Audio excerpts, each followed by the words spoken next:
You're on. Hello, hello, hello, and welcome back! Welcome back, everyone! It's been such a long time. I feel like it's been ages. But, yeah, we are Natural Havoc. We are a group of friends and content creators is what I'm going to say now instead of streamers, because I definitely don't stream anymore apart from on here. I guess we all stream because we're here, right? Yeah, that'll do. But yeah, we are content creators and streamers over on the various platforms. We are playing Dungeons & Dragons, and we play the 5th edition system in a homebrew world of Eros. We do have some homebrew rules thrown in, with including creature stats and certain special abilities for different characters and that sort of thing.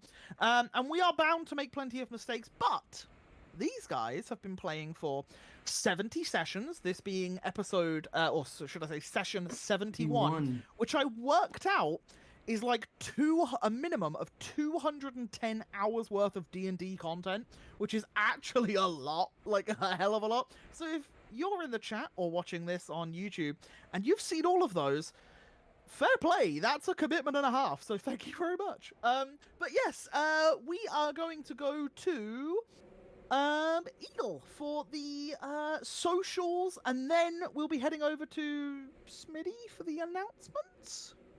Sure, let's split it up. Eagle, if you'd like to take it away with the socials, please, buddy. Hello everybody, welcome. I have nothing crazy to say because I am currently down, so we're just gonna do it real quick. We have the Twitter, you can go and watch all the live tweets, whatever, you know, all that cool stuff. You can join the Instagram, which, you know, I have been kind of working on a little bit. You can go watch some funny clips over there. You can see some information over there, stuff too, and yeah, it's pretty cool over there.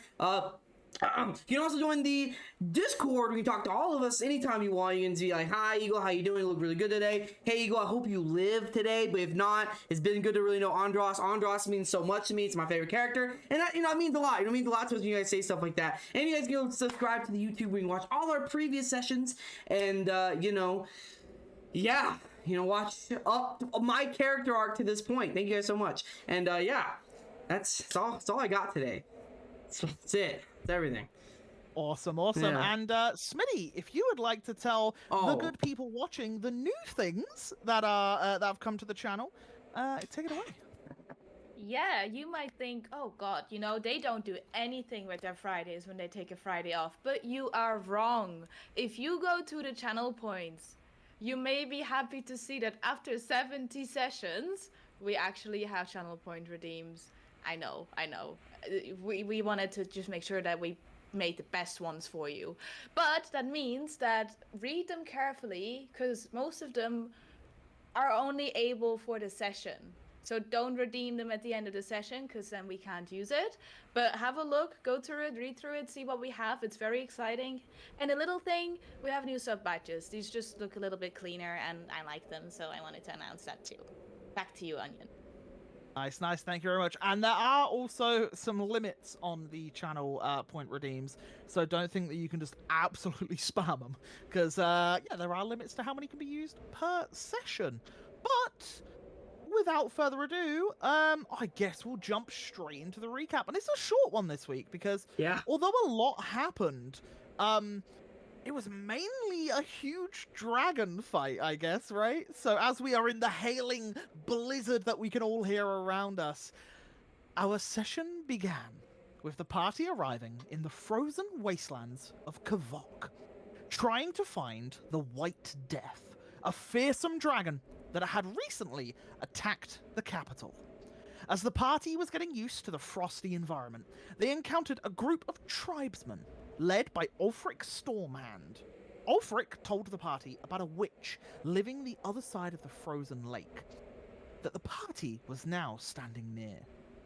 She was someone who might have information about the White Death, but Ulfric didn't recommend seeking her out because she seemed to have a horde of ice-like goblins that did her bidding.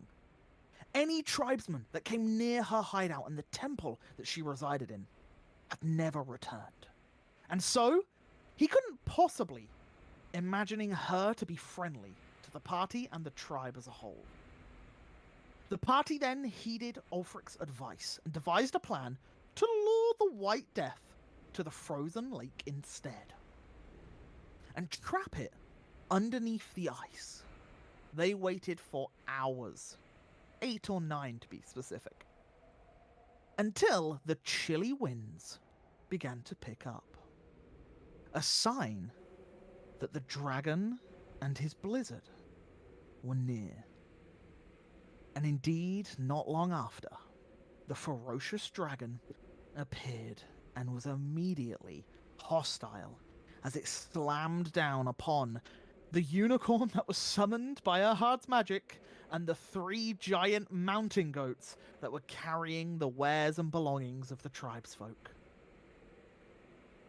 Ulfric's tribesmen did manage to pin it down, but only for a short time, by throwing hooks and ropes upon it, trying to strap it down to the ice, as some of them began trying to break the ice beneath its feet.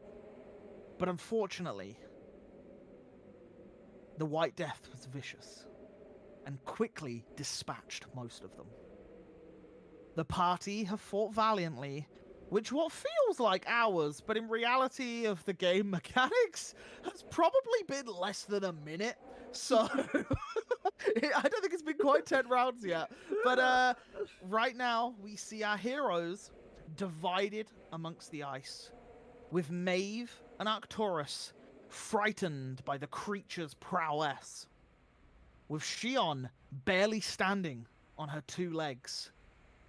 Erhard trying to come up with a plan to stop this creature and help his comrades, as Andros lay still, bleeding out upon the ice.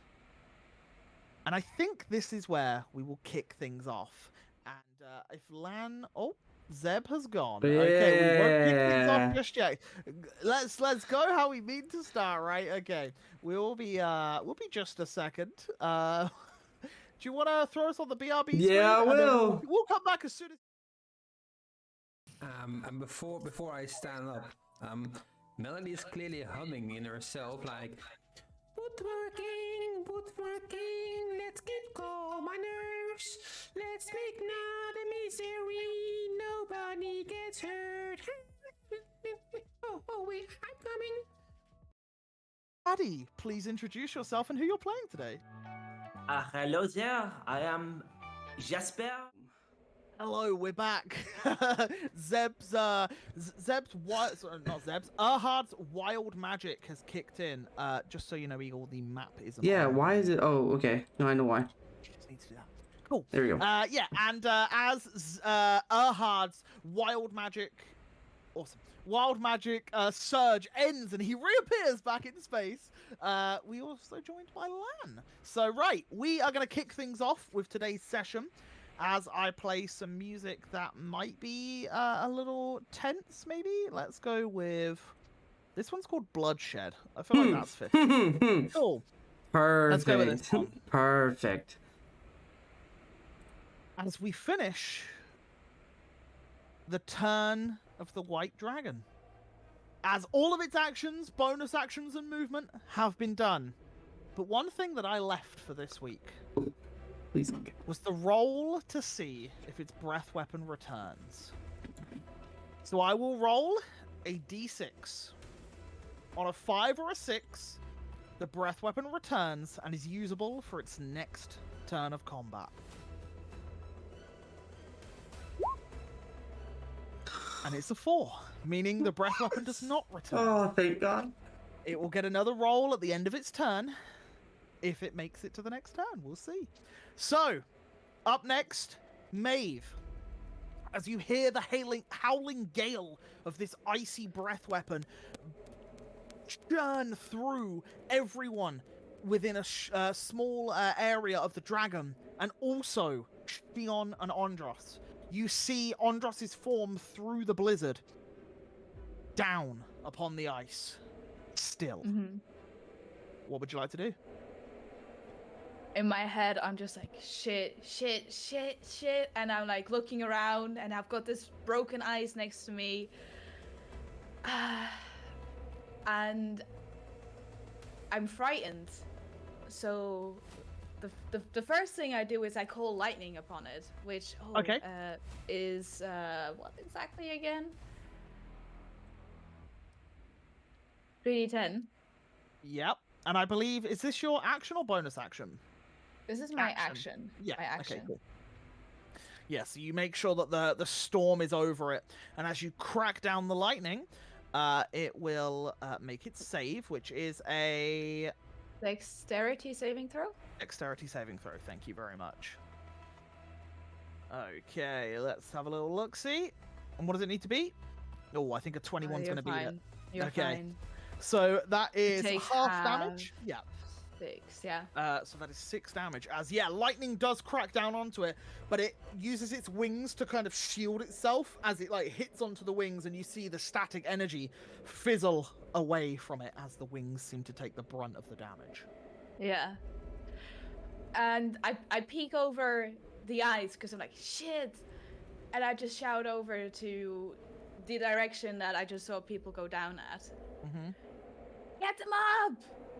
As she starts crackling and burning, and feathers come out, and Maeve goes into her phoenix form. Okay, so we have the phoenix form joining the fray, do we? Let me just drag that on for you.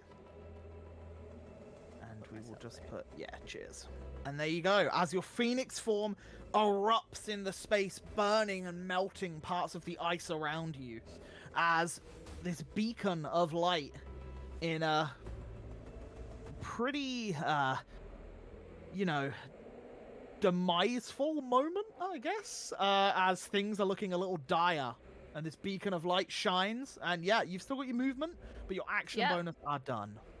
Yep. I can't go closer to it, so I will go straight up in the air.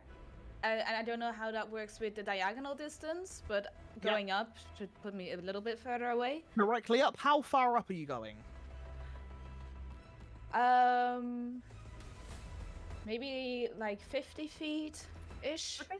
50 feet directly up? Please do make a note of that, but I will try to remember it. Yep. Hey. And then I have to do a saving throw for my fright. Yes. Which is and you can use your own or the Phoenix's, whichever is greater. Okay, and what is it? Wisdom? It's wisdom saving throw, yes. 21. Thank the Lord. Yep, you are no longer frightened from this creature.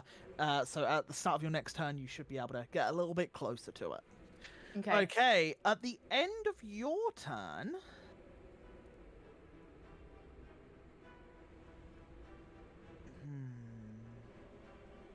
What would it do?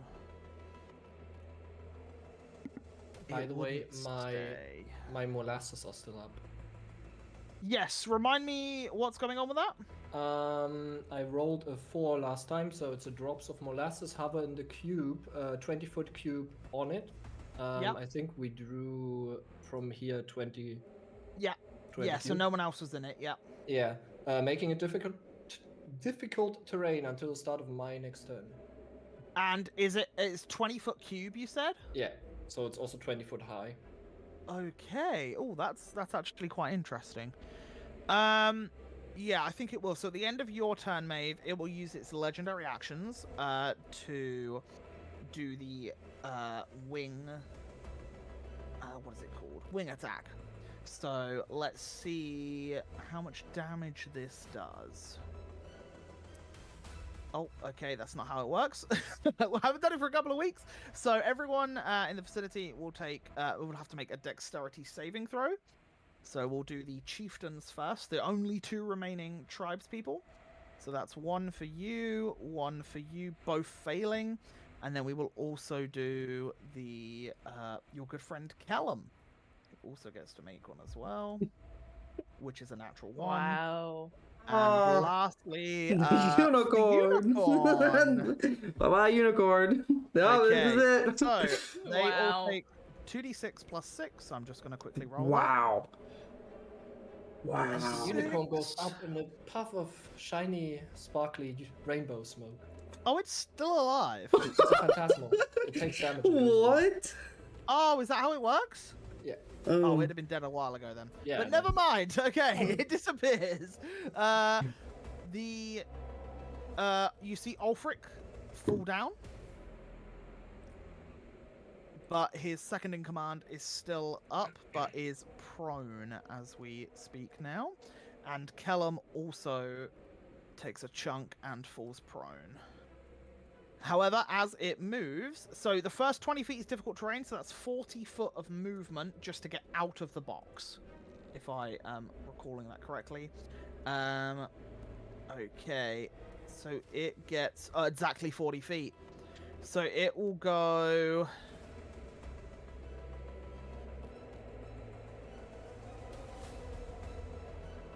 Yeah, it will go 40 foot into the air.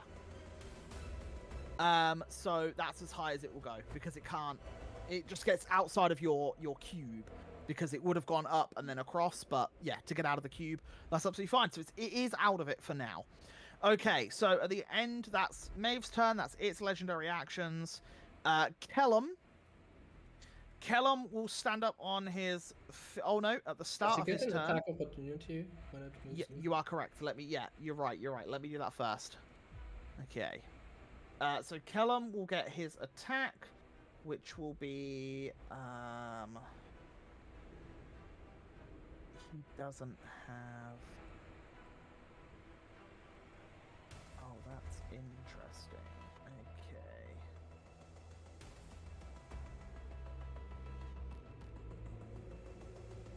Okay. Okay. Right, there we go. He will slash with his blade. The crystal blade that he has, so he'll slash that towards it. A 13 doesn't hit, I'm afraid, so he does slash towards it and misses, which it would have been disadvantage anyway, so it's a natural 1 because he's prone. And then the chieftain that is lying on the ground will slash with the maul. Well, not slash, but swing with the maul. Disadvantage as well, being a 12, unfortunately missing as well, as they both do try and swing up at it. But then it is Kellum's turn. At the start of Kellum's turn, I believe he has to make a save for the aura. Let me just double check. The first time in a round. Oh no, did we do that at the start of the round? I think we did last time, didn't we? Yeah, we did. Okay, so no, he won't make the save. That's fine. Kellum's turn. Back on track. Kellum. What's his spell slots looking like? Yeah, Kellum will...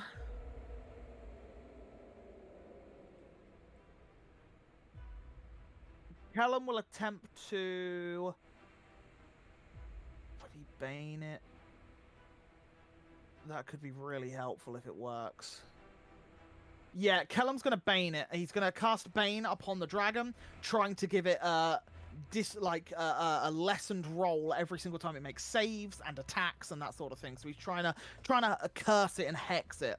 And as he does, that will be a 15 spell save DC, and I believe it is Charisma. Okay. So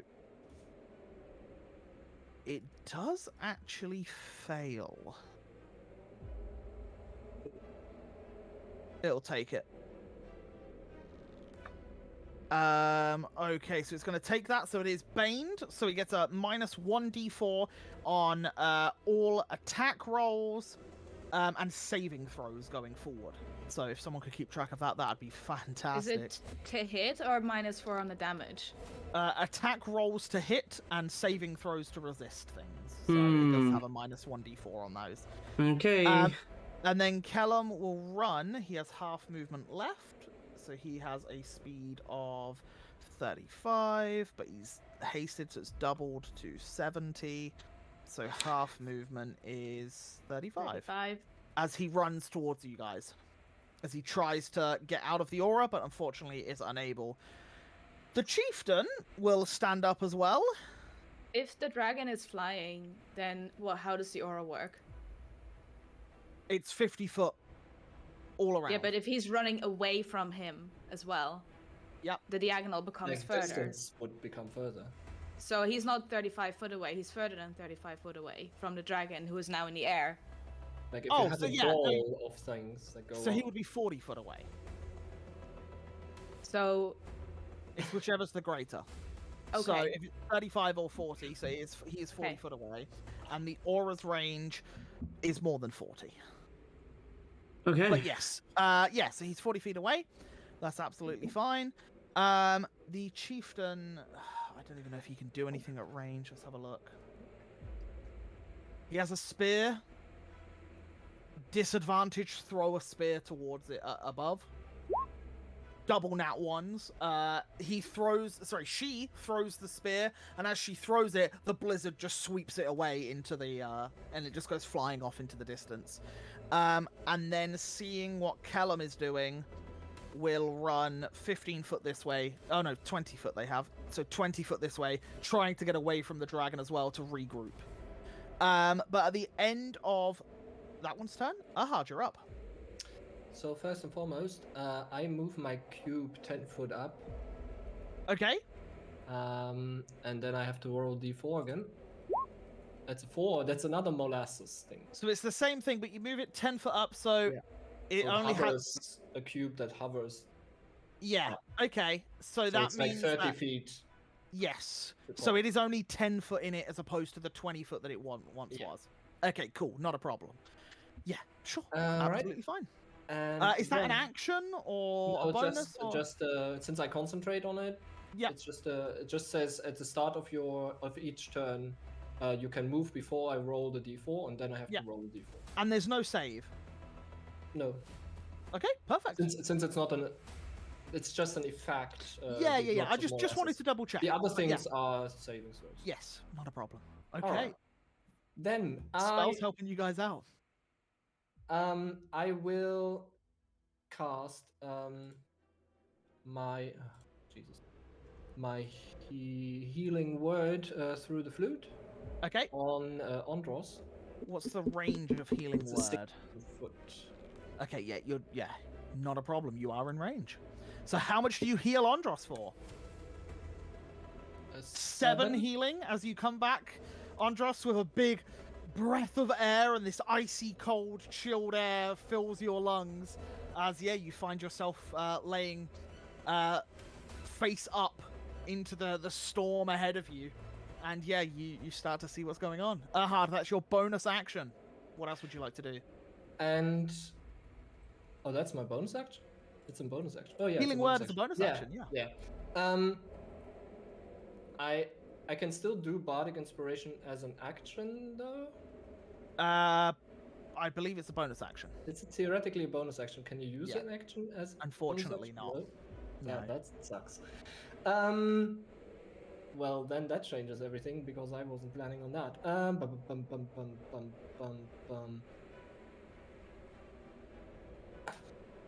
I will cast slow on it. You're gonna cast slow on the creature? Yeah. Okay, not a problem. What's the range of slow? Is it like So 120? 120. Okay, not a problem. Ooh. So it's a wisdom saving throw. Yeah, this is not good for it. Of course it's not. Wisdom Point. save Yes. and DC 16. Yes. So 10 or minus- higher, and it resists. It has a +6. Well, it needs a minus. It gets a D4 minus. I right? know. Yeah. So we'll do that afterwards. But okay. 25. Fucker. Got a 19 on the dice. So Lucky even doesn't with the work on its D4, saving throws, right? yeah, even with the Stuff like that. D4, unfortunately, that won't be enough. But I believe bad. slow is a concentration spell, right? Yeah, my molasses drop. So your molasses also drops. Yeah. So both spells go. Okay. Fuck. And I will move away. Okay, very well. That thing. Okay. And Olaf's staying where they are? Olaf will actually fly over. How far can he fly? 60 feet. Yeah. So I will put him over there. That should be fine. Yeah. Not a problem. Is that the end of your turn? That's the end of my turn. Yeah. Okay, Shion. I'm hurt, like big Yeah. hurt.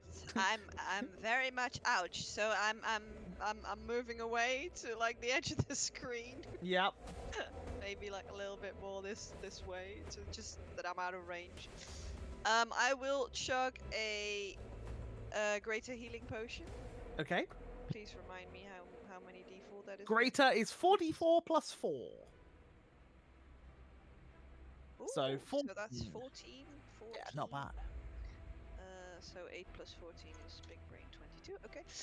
And well, because I'm at a very big range and I can't really do much at the moment, I am going to just cast my Dance of Embers because that's Okay. 120 feet. Yeah, range, yeah, oh, that definitely so hits. Yeah. Shouldn't be a problem. Go for it. Make your first attack, please. Unfortunately, it's not advantage, but that's a 22 to hit, which does hit. So that does 3 points of fire damage on the first one, and then you get a secondary one. And a 10 unfortunately misses. Yeah, but you do hit one as it hits into its chest, and you can see it kind of like scouring to see where these magical spells, because it's just been bombarded with a load of spells all at once, and it kind of looks in the direction of where the spells are coming from. Yeah, and I guess that's the end of my turn. Not a problem. Andros, no longer making death saves, Yeah. which is good. Um, You find yourselves, you kind of sit upright and just see what's going on and the chaos. You break some of the ice that has formed around your torso off, and you start to. Do you stand up? I will. You know what? Yeah, I'm gonna stand up. And I'm gonna. Half your movement. Yeah, I'm gonna immediately use my superior healing, potion superior healing on myself, and that is, what is that again? That is superior is. I'll just double check, but I think it's 8d8 plus 8. Let me just double check though. 8d8 for you. It's either 8d8 or 6d8. I can't remember which one it is. It's a big boy one. Let's put it that way. Yeah. 8d8 plus 8, yes. Okay, so I need to do, what's the thing again? Slash. Oh, /R space 8d8 plus 8. 8d8 plus 8. Alright. Let's see how much this does. Alright, 39 hit points. Okay, you heal back 39. Yeah, we need that. Alright, so now with that, I will... Oh, man. I will... You have an action left. Yeah. And half your movement. Half my movement. I'm going to move... Let's see, 5, 10. I'm going to get about right here. Yep. And I'm going to just shoot an arrow. Just a normal arrow. A standard arrow? A standard arrow. Okay, go for it. With my long bow. You do not have advantage, and you do not have an ally within 5 feet, so you will not get sneak attack. 20. A 20 certainly hits, so you do 5 damage. You do embed the arrow into one of the scales, and you can see it. It seems to wear it down a little bit, but it's not. It doesn't seem as impactful as you had maybe once hoped. But yeah. Is that the end of your turn? Yeah, that's it. Okay. Arcturus, you are frightened of the creature still. So you cannot move closer, and attacks against it will be at disadvantage. Yeah. Well, fuck. Yeah, I'm just gonna use my trusted Eldritch Blast to see what I can do. Okay, disadvantage, I'm afraid, buddy. 16. A 16 misses, I'm afraid. Almost. It's the first blast ricochets off the scale, and the third one just gets lost in the storm. So, now you have movement and a bonus action remaining. Yeah, I'm just gonna like circle around for a tiny bit, being a bit close to Andros, but not too far away. And I really want to shake off this frightened thingy. I will just double check. Yeah, you are okay to stand there. Just double checking in case it was a little closer. But yeah, if that's the end of your turn, a wisdom saving throw, please. Wisdom. Yeah, and I will just double check what you need to roll. It's only a 14, so it's not particularly high. As you do, in fact, steal your resolve, and you pull yourself together, and you stare back at the beast, no longer frightened. Let's go. So, yeah. Okay. And we're done. One thing I did forget to do at the start of the turn, which would have been, the start of the round, which would have been before Shion, but it's okay because no one else is affected that hasn't gone yet. I need a Constitution saving throw from the Phoenix. I need a Constitution saving throw from Kellum and from the Barbarian. As the storm and the aura is picking up and still hurting. Okay, the save, I don't think it's too high. It's 17, so the only one that... everyone fails besides Maeve. So Maeve, you do take half. So you will take...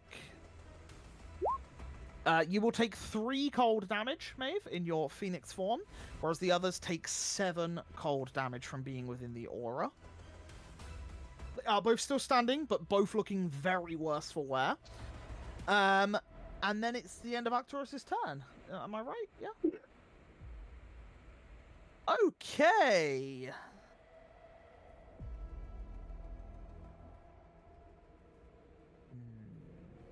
Oh, and then is Bane concentration? Let's just double check real quick. Because it might need to... it is concentration. Okay, so Kellum will need to make a Constitution saving throw to remain... to keep Bane alive. Which he does. He succeeds. Okay. Right. Where does the dragon go next? He's not stupid, but he's also not the most intelligent. He would probably go where he could hit the most people. As he lands himself to the ground here. And as he lands onto the ground, he snarls towards all 3 of the people around him. And the first bite will go towards the chieftain.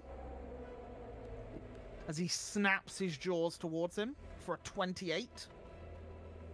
Dealing a whopping 30 points of damage as the chieftain... because it does have 10-foot reach, so he is in range. As the chieftain falls down dead, and the dragon reels up its head and swallows the chieftain. Then he looks towards Kellum and Ondros. He will slash 1 at each. 1 towards Ondros. The reason I didn't roll the d4 is because 24 would have still hit. So, yeah, he will slash towards Kellum first. A 15, which misses. And then the second slash towards Ondros. Natural 1. Okay, there we go. Yeah. Ooh, a bit of luck in your favor there. Yeah, so don't need to roll the d4s on either because they both miss. Then it will end its turn, giving it a chance to roll for its breath weapon. Slash 1d6, 5 or a 6, and it gets it back. A 1. So it doesn't have its breath weapon back this round, but it does end its turn. Maeve, you're up. Yeah, Maeve is no longer frightened, and everybody just hears this roar. I don't know what sound a phoenix makes, but I guess it's a roar, as she rushes in over the top of the dragon, flying over to the other side of it. Yep. And swoops on down to the side. I don't know what side I'm facing of the dragon, but whatever it is. You're towards its rear at this point. I'm towards its rear? Yeah. Okay, I'm going for a multi-attack, and I'm using my Wings of Inferno to try and slash a hole through its wing. Okay, go for it. Make the attack. A 16 unfortunately misses. Okay. Oh. I think I will use a bend luck on that. Are you in range? What's the range of bend luck? Fuck. Is there a range? I need to see her, isn't it? I want to say it's 30 feet. When another creature you see makes an attack roll. If I can see her. No range? No range. Then you can definitely see her. Yeah, go for it. Let's go! I roll... I will add a d4. Okay. It's only a d4, but... Why is it not... Oh, a 3? That hits. So the first attack does hit with the bend luck as Erhard manipulates the luck around you as he manages to pull the dragon closer into you with the magic of the Feywild assisting this fight. So, how much damage does this do? So it's only the So this 16, not the is- 9, because the 9 would be the crit. So it's just the 16. Yeah. So that's However- 16 fire. Yep. Correct me if I'm wrong. You see the wing start to trickle as it sets on fire. It The certainly dragon's does. wing. The dragon's wing does set on fire, and it begins to burn across its back and across the stem where the wing sticks out of. Yeah. Yep. And then after that, following, because I'm still flying, I haven't landed. My fiery talons will just go right on that same wing again. Go for it. Probably A missing, but 14 yeah. unfortunately does miss. Yeah. Yes, but you do get that first initial, and it starts to burn, and you can see you've definitely drawn the attention of the dragon. Yeah, and I am going to take the risk and take him. I'm going to fly back a little bit to here, actually to here.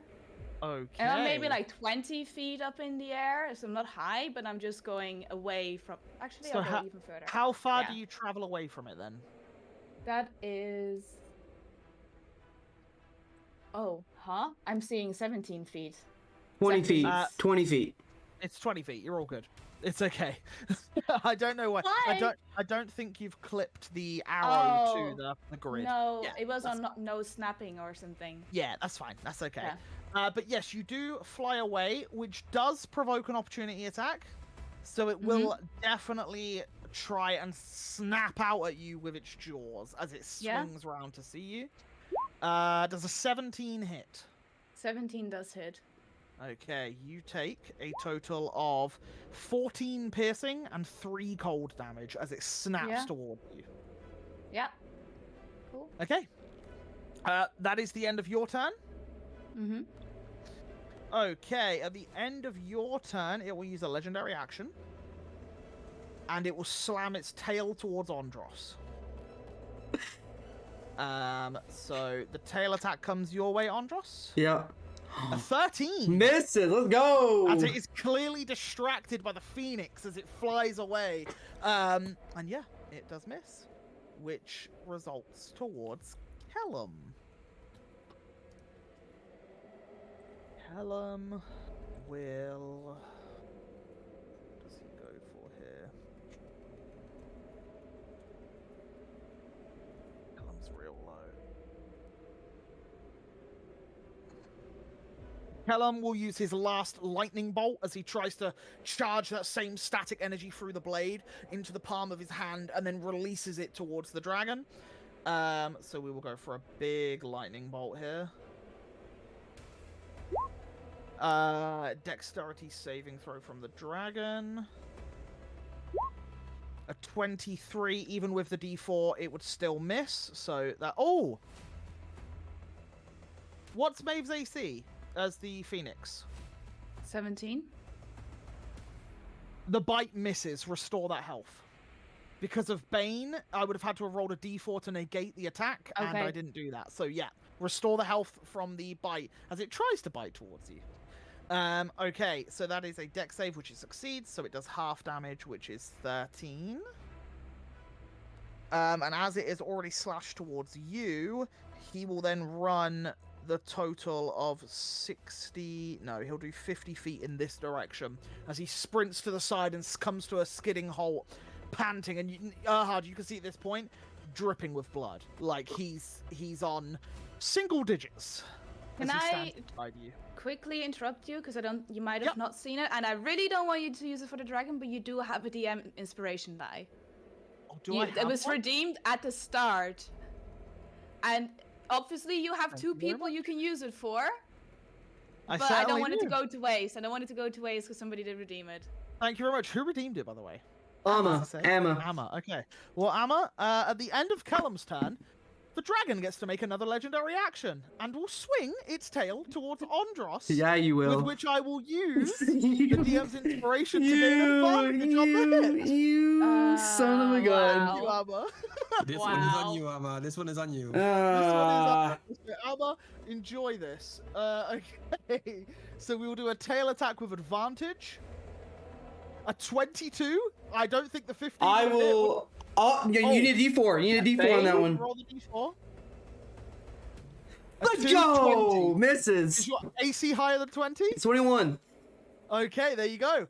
The tail swings down, crashing into the ice beside you, as you manage to just shrug off some of the hit with your shield, slinging it to the side. As, unfortunately, yeah, it does just miss. The chieftain is dead, so he doesn't get a turn. Ahad. Fuck. I was drawn up in the action. Why is my stuff frozen? No. I didn't mean to pin that. Darn thing. There we go. Okay. That's good. That's good to know, Erhard. Thank you. Yeah, Ahad speaks so Yeah, just, everyone's like, what? Sorry, I just need a second. Oh. Can you close the door? Ah, Jesus. Sorry, I'm getting visitors. That's okay. Okay. Good. Now, what did I want to do? You've had a long time to think about your turn. Yeah, and I was What are you totally doing? distracted and I didn't do it. I will yeah. I will use my Yep. What are you using? my quicken spell Okay. to yeah, cast a fireball. Okay. You're At gonna cast the- Fireball Yeah. at the dragon as a quicken Yeah. spell, so as a bonus action. Yeah. Okay. Have you got Where's enough? my stuff? How many sorcery points do you have left? You must be running a little low I have right now. 2 now. Okay. You don't know that. Good. I So do. we have like a fireball that just like doesn't hit people, just people are Yeah. down. So you're gonna angle it so it only hits the The dragon. dragon, That's absolutely yeah. fine. Yeah. You Fireball. can definitely do that. Fireball. There it goes. Roll the fireball for me. There it is. Ooh, okay. Well, this is gonna hurt. Okay. So that is a dex save. Yeah.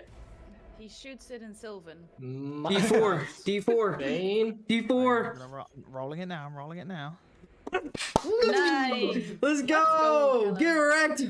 It will burn its last legendary resistance as Here we go. it does succeed. It can't take that much damage, I'm afraid. Okay, 15, 16, 17, 8, so it's 18 damage it takes. Okay, as the fire begins to erupt around it, and it uses its wings again to block that damage. With the fiery wing already, yeah, it does in fact block it. All right. Is that the end of your turn? I will run over to Shion Okay. and I will use my bonus action. Oh no! Fuck. We do the bonus action to give inspiration to Andros. Okay. I almost so you did a give huge oopsie there. bardic inspiration to Andros, not a Yeah. problem. Andros, you got this! Oh, can I use my wild burst still on the fireball? Sure. I have too much On- stuff that I can use.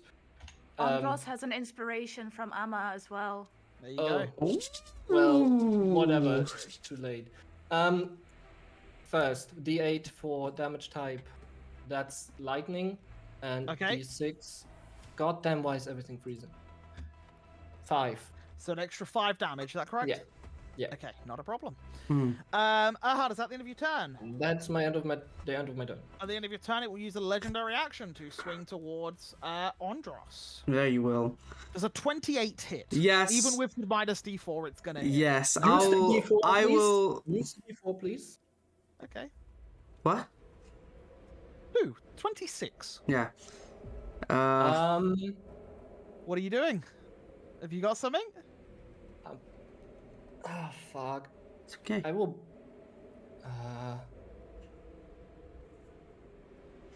I will just risk it. I will bend luck again and try that. So it's a D4, right? Oh. Okay, so that takes it down 22. 22 still hits. He's 21, right? Yeah, still hits. Yes, 22 still hits, unfortunately. I will burn my reaction to have this damage.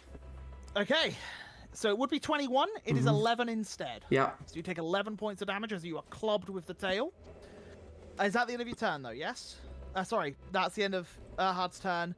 At the beginning of the round, I need Shion, Erhard, Olaf, Arcturus, Maeve, and Ondros to make Constitution saving throws. You have to be a 17. I will use... Can I use inspiration on saving throws? Is that a thing? Sure, if that's what you want to do. I will use Ama's...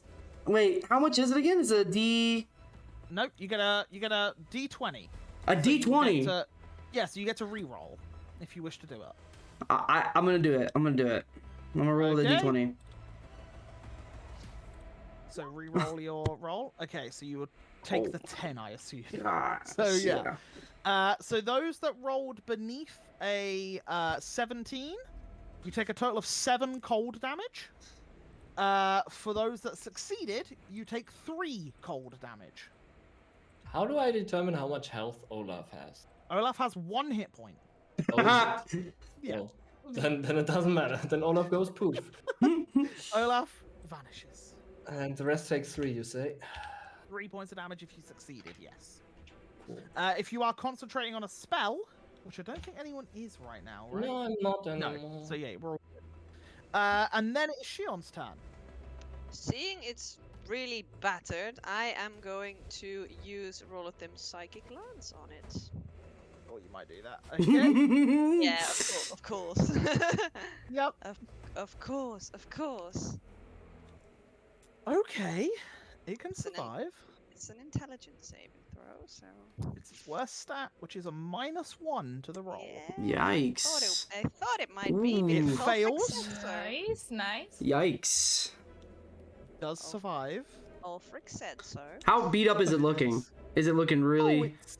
Let's just say it's looking almost as bad as Callum. Oh. Oh. It's Okay. very beat up. Okay. Be honest, at the end of your turn?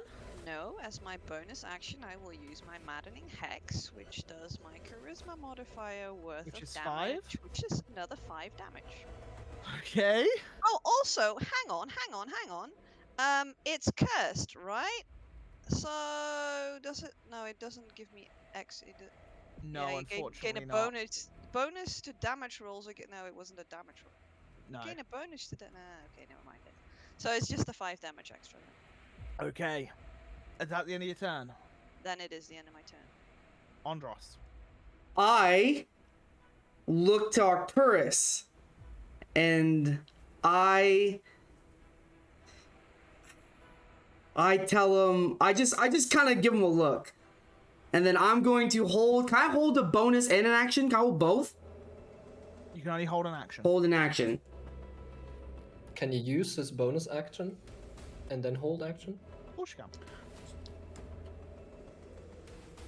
Okay, I'm gonna steady aim now, but hold my action. Okay, so you're gonna steady aim. Steady aim. And what is your action and what's the trigger? Holding, so the trigger would be when Arcturus does his thing, and he whamps me somewhere else, and I'm holding the dragon arrow, and that's my action, will be the dragon arrow. Okay. The arrow is slain. Okay. Yeah. Fire it. Sure. Okay. So your action is to fire. Once Yeah, Arcturus and I'm has just gonna done his yell at thing. Arcturus to bamp me, like get me out of here. What are you steady aiming? Or? Yes, holding steady aim. bonus action. Okay. At the end of your turn, then, Arcturus. I am locking eyes with Ondros, and for some reason he comes to me. I can understand what he's going for, so I will rush over to here. Yeah. Oh wait. To there. Yeah. If there's any opportunity attack, I will take it. He's already used it for this round. Cool. And I will use Dimension Door Okay. And with grabbing Ondros, I assume? Ondros. Okay. And will teleport up north at this spot. Move your token, and I'll take you with me. I'll take Ondros with you. All the way up there. So he was above you. So there. Okay. How far away is Ondros? 70 feet. 70. Yeah, 70 feet. Okay. And then Ondros, your action triggers. Yep. Here we go. I gotta make just a regular. It's a regular longbow attack, right? Just a regular attack. Regular longbow attack Alright. with advantage because you are. Steady your aimed. longbow's 80 foot, right? Yeah. As well. Mhm. Yeah. Okay, No, it's go for 100. it. It's 150 feet longbow. That's a disadvantage. Oh, okay. The smaller of the ranges is 80, right? Yeah. So you are at advantage because you're 70 Yeah. feet away. 19 with So a advantage. 19 does hit. Okay. I need to And roll you do get sneak attack. 3d10. You said a regular arrow. No, I said No, he arrow said he slaying. was Arrow readying the slaying. dragon arrow. Yeah, the arrow slaying, which is what the arrow's called. Specifically said. Yeah. I thought you said regular arrow, but Nope. sure. Yeah. Go on. Roll me the extra damage. 3d10. Well, roll me. Does it have to make a save? Yes, a Constitution saving throw of 17. Okay.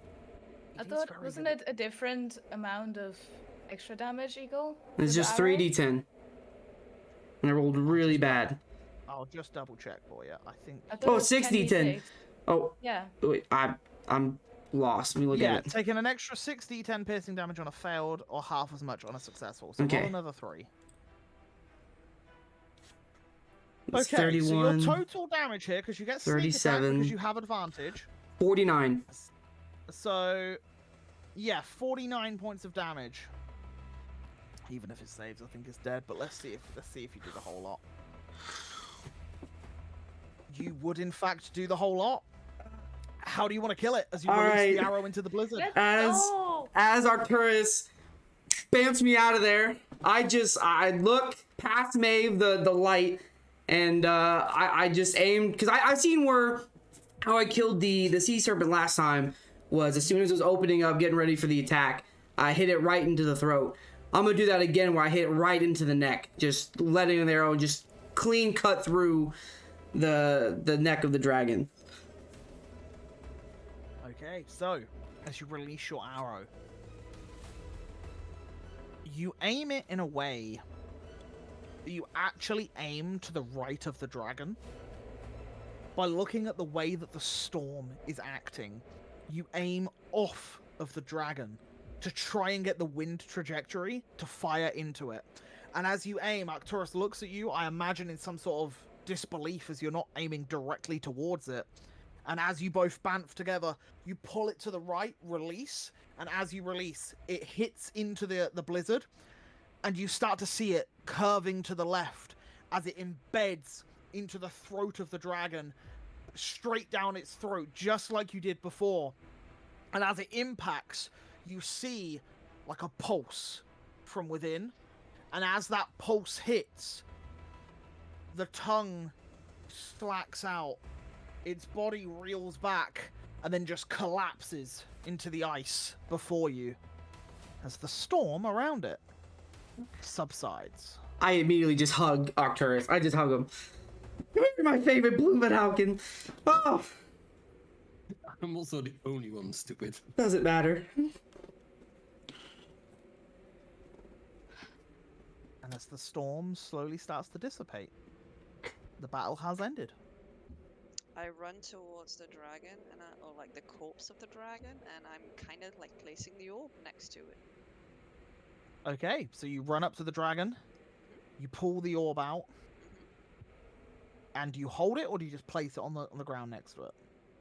Yeah, I think I'll hold it first, see what happens. If nothing happens, I'll just place it next to it. Yeah, so you hold on to it. Nothing appears to be happening. You place it onto the ground. Nothing seems to be happening. Is there any way I can, like, I don't know, contact, like, tap into its mind, so to say?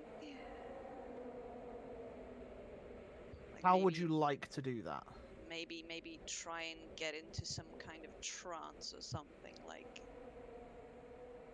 While holding the orb, or while stood beside it? No, while holding it. Okay, so you pick the orb back up. Yeah. You take a moment and steel yourself and hold onto this orb and just focus. And try to connect or just do something. Can I please have from you a charisma check? Just Flat charisma check. Yeah. 23. While this is happening,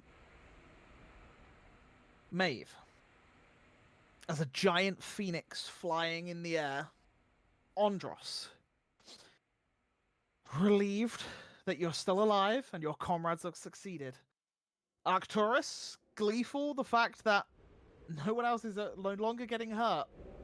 And Erhard, realizing Olaf once again bites another bullet. You all take a moment to breathe.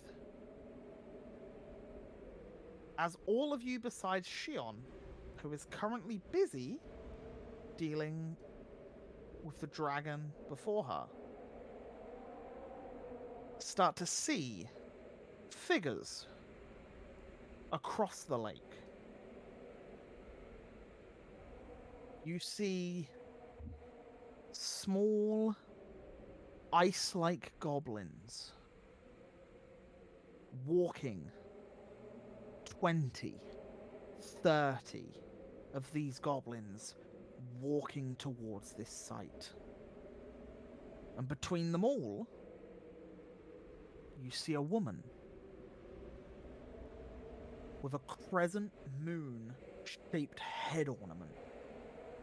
Complete black. There is no light coming from any part of her. Just darkness, apart from the pale skin complexion that you can see from her jaw and her forearms as she begins to walk towards you all. She's quite a ways off, maybe 100 or 200 feet away. Who's the closest? Is it me and Arcturus being the farthest? You and Arcturus, yes. All right. Seeing that, I'm gonna tell Arcturus to probably get to the others, and I am gonna start moving towards Maeve, and I'm just gonna have my shield and sword ready, and just kind of start making a defensive posture around. And as I'll follow his lead. So Arcturus, you see Andros start moving away from you. And as he does, you lock up. Your body freezes for just a moment. You feel a burning, hot fire deep within you. And then you notice Andros is no longer moving. Paused in time, as if for a moment, everything around you has stopped. You feel this burning sensation deep in your gut. But you also feel it in the arm that the tattoo resides. Not being able to move, but still being able to see the things around you. You look over towards the corpse of the dragon, and you see Shion holding the orb, and a burning fire is engulfing her. You see an inferno surrounding her of blue flame. As you feel this burning sensation upon yourself, you look down towards yourself, your body, and you see the same burning fire surrounding you. The link between you, both, and Malakesh. And as you see this burning flame, you see another. You see the woman traversing the lake with the same blue flames surrounding her. In this moment, you hear, Arcturus, as you see Kada clamber to your shoulder.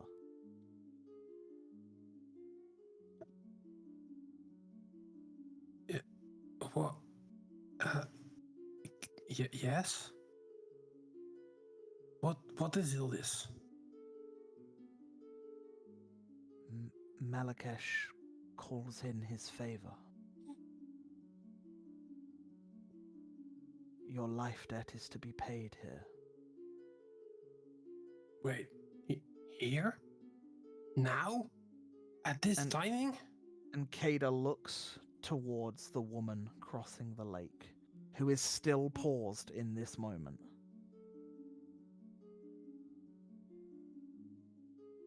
He hunts her. He is scared of her. For she has found a way to go unseen. Is she one of us? Like me and Shion? Kada's head nods.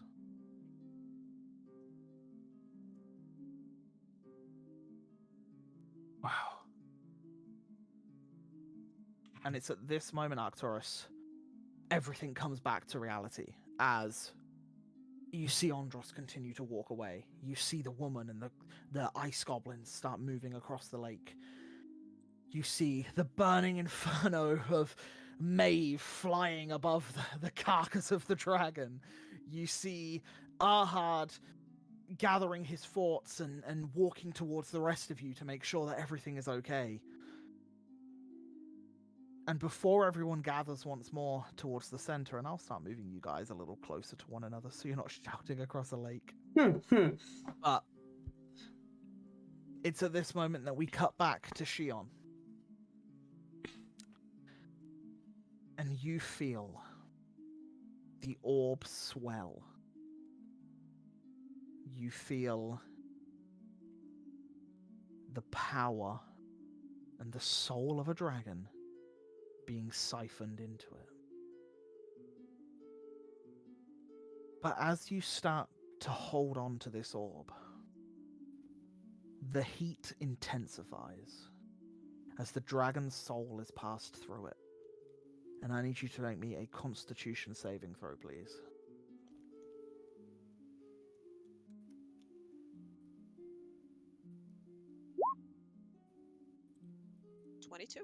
DC was 20. Ooh. You managed to keep a hold of this orb as the fire burns and becomes unbearable to hold on to. And just before you feel like it's too much, you steel yourself and push through. As you feel the force of the orb, as if it's containing too much. As if too much energy is contained within this small orb between your hands. As if the energy from within is trying to burst out. But you hold still. You contain the energy. And then it dissipates. You feel that it is complete. And as you look down towards it, you no longer see the red flames within the orb of eternal fire, but now purple ones. A burning, intense heat, not like you've felt before, surrounds and is contained within this orb. You believe that the orb has now been awakened. And whatever that means, the next step of this journey is in progress. But before you go to rejoin your friends, you see the snow falling around you stop, similar to that of Arcturus just now. As you look up, and you find yourself in that stone chamber, with the pillar in the center, with the blue orb atop it. Yawn. You have completed your task, and the time is near. I thank you for your service. And at that, you no longer see just the shadows on the wall, but you see, besides the orb, a figure. A man. A human with bulging muscles. Golden bracelets all up his arms, necklaces, and adorned in all sorts of jewelry worth thousands. You see these silk trousers that go down to the ankles, and these golden and brown pointed shoes. And atop his head, you see a white and cream, silken headdress with a golden triangle with a blue stone in the center. You see thick, black eyebrows. You see a beard. And for the first time, you see Malakesh's true form. You see him as he once was seen many years ago. So, upheld your end of the bargain. But I ask you, Shion, are we to part ways? Or do you wish to continue to serve? What's in it for me if I continue to serve? Power will swell. You'll become stronger. But I will still be your master.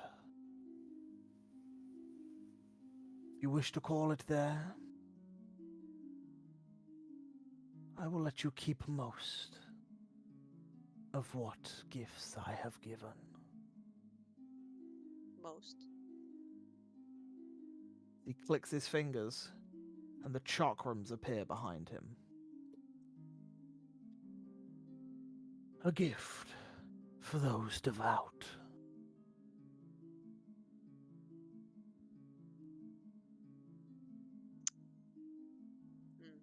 Now, you didn't think I would let you keep all of my trinkets, did you? Of course I did. But Chains will be gone. Pacts ended. But there will be tasks ahead and what that I happens? may need your aid with. What happens to the orb? It has substantially more power now. I The orb assume is- you still want it returned to you. The orb is no longer your charter. For Arcturus will return that to me now. His deal is not yet done. Exactly what did the dragon do to it? The soul of a dragon has enhanced its power. I think you've deserved to learn what my goal is at this point. As you know, I am entombed here, only allowing my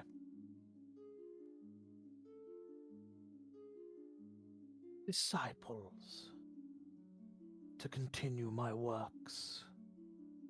But when that orb returns to me, it will give me the power to leave this place. And then what will you do? Ascend. To heavens? Well, we'll see, won't we?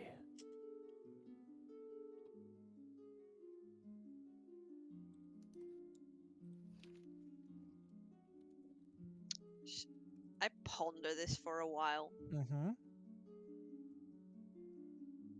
Take your time. I'll give you 3 days to give me an answer. And at that, before you can say anything, you feel the cold once more as the snow begins to fall before your face, but you still do have hold of the orb. Okay. And Not at this, telling yeah. anyone. Not telling anyone. That's absolutely fine. As the rest of the party all reconvene and there's a flying phoenix, I assume you're staying phoenix form for now, right? Mm-hmm. You can speak a language, though. I can. You certainly can. And I certainly have seen what Shion did, at least. Yeah, you would have seen Shion Yeah. holding it. You would have seen it glowing and getting brighter and burning, but you wouldn't have seen anything like coming from the dragon into it, but you would have just No. seen her near it, and it is like swelling, and now it's changed color. Because it does give off Yeah. a slight glow, which before it was more like an ember, and now it's this purple fire. Yeah. Shion, you hear an Ignan from the Phoenix. Look, that looked really cool. I don't know what you just did, but there's an ice lady with her goblins coming over here right now. So, because I don't assume you saw that, so we might have to get a move on. I don't know what's going on. Yep. Let's roll. And I just quickly pack up the orb in like a bit of cloth and put it back in Yeah, my you've pack got the and same just- cloth you wrap around Yeah. it. Stick it in like a pouch for now. Me, October Hard. All we heard is just two people talking ignorant to each other. Or you just No, hear, actually just like, not. oh, I cast the ritual comprehend languages before we started this fight last week. So I did. Oh, Wait, is that concentration? No, at least it doesn't say so. It's just an hour duration. Wow. Yeah, then you would have heard that whole conversation. Wow. Me and Arcturus are just like, Technically, I'm too far away, I guess, but technically, I could understand it as well with the earrings of translation. what is going on? You do have to trigger that. Yeah. Exactly. Yeah. So I did not, but technically, I could Yeah. understand it. No, Did Wow, you also everyone speak can it or understand. only I'm hear just. Only comprehend. yeah. It's not like it Okay. was a very interesting stimulating Yeah, but- conversation. Same. Everyone's Okay, talking. I'll make it more interesting. Yeah. Shion, do you want me to go check it out? You want to check it out? Ice The lady? woman. Well, I Is can that- go there and back quite quickly. If you think that's safe. You sure you want to trigger her? Maeve looks Wait, really what? confused over What is there. being said right now? Someone compute all of this. All you hear, Andros and Arcturus, is just like a roaring fire, which then goes like a lower fire, and then a higher fire, and then a lower, as they're both speaking in this Hey, ignorant listen, I don't know if language. y'all understand. We're all hurt, okay? Maybe we should just stop them when they get a little close, see what they want. If they want to fight, we turn and dip. All right? We're not ready for another fight. Maeve turns around to Andros and she puts her talon up and she's like, No! No! Stay here! None of us are good enough to Hey. fight. Hey guys, what's going on? Oh. Oh man, that sucked. I As Kellum's the only I- survivor other than you I guys. hand Kellum a greater healing potion. Anyone want some healing? Like I have one healing spell Oh, available. I think me and he looks towards Shion. Is like, I think me and Shion look pretty rough. I'll give. Shion, I'll give. I'm gonna yeah. have to touch you if you like, and No, but it'll have to do. So Good. you heal Shion yeah, I go Okay. over and cast the cure wounds. and Andros. Are you giving? the I'll potion I'll to give Kellum? I'll give Kellum I a hope greater it healing helps. potion. You want to roll whilst it? everybody Uh, is distracted, Maeve is gonna fly up into the air. What in the Enough to trigger world? What is it again Just for greater? fly, 44 plus 4. 44 plus 4. fly a little bit closer just to get a 16. better look. And I'm not flying in range. I don't know if these guys are carrying bows or anything that has range. You don't see any weapons. Is what you actually see. You just see ice goblins. Not even marching. A lot of them are just running alongside. Some seem to be skipping. Some are like sat on the shoulders of other of these ice goblins. as they all just seem to be coming in your direction. But they seem to be forming a V shape, and the woman is walking in the middle of them. And these goblins are no bigger than maybe 3-4 foot at max. And this woman is around about 6.5 foot tall. She's a tall woman. Can I? And you can just see this crescent moon, like darkened metal, like ornament on the head, and then you can see it comes to like it's like a headdress that then flattens out at the top and comes down towards the nose, where it ends just above the lip, and then you can just see her jaw and her lips, which are like a purple, like whether it's makeup or it's just a coloration of her skin, but she has like purple lips and just white, like sheet white skin. You can see her neck slightly, and then you see these pointed metal shoulder pads that go down to a tight-fitting waist, which then flares back down to the bottom of like a dress, but it all has like these wrought iron dark metal like pieces all within the dress, so it's kind of like a battle armor / like aristocratic sort of like style. You don't see her legs because of the dress itself, so you don't know whether maybe it's heels or she's floating, or you don't know, but she's around 6.5 foot tall from what you can see. And when you fly towards them, none of them react. They just keep walking.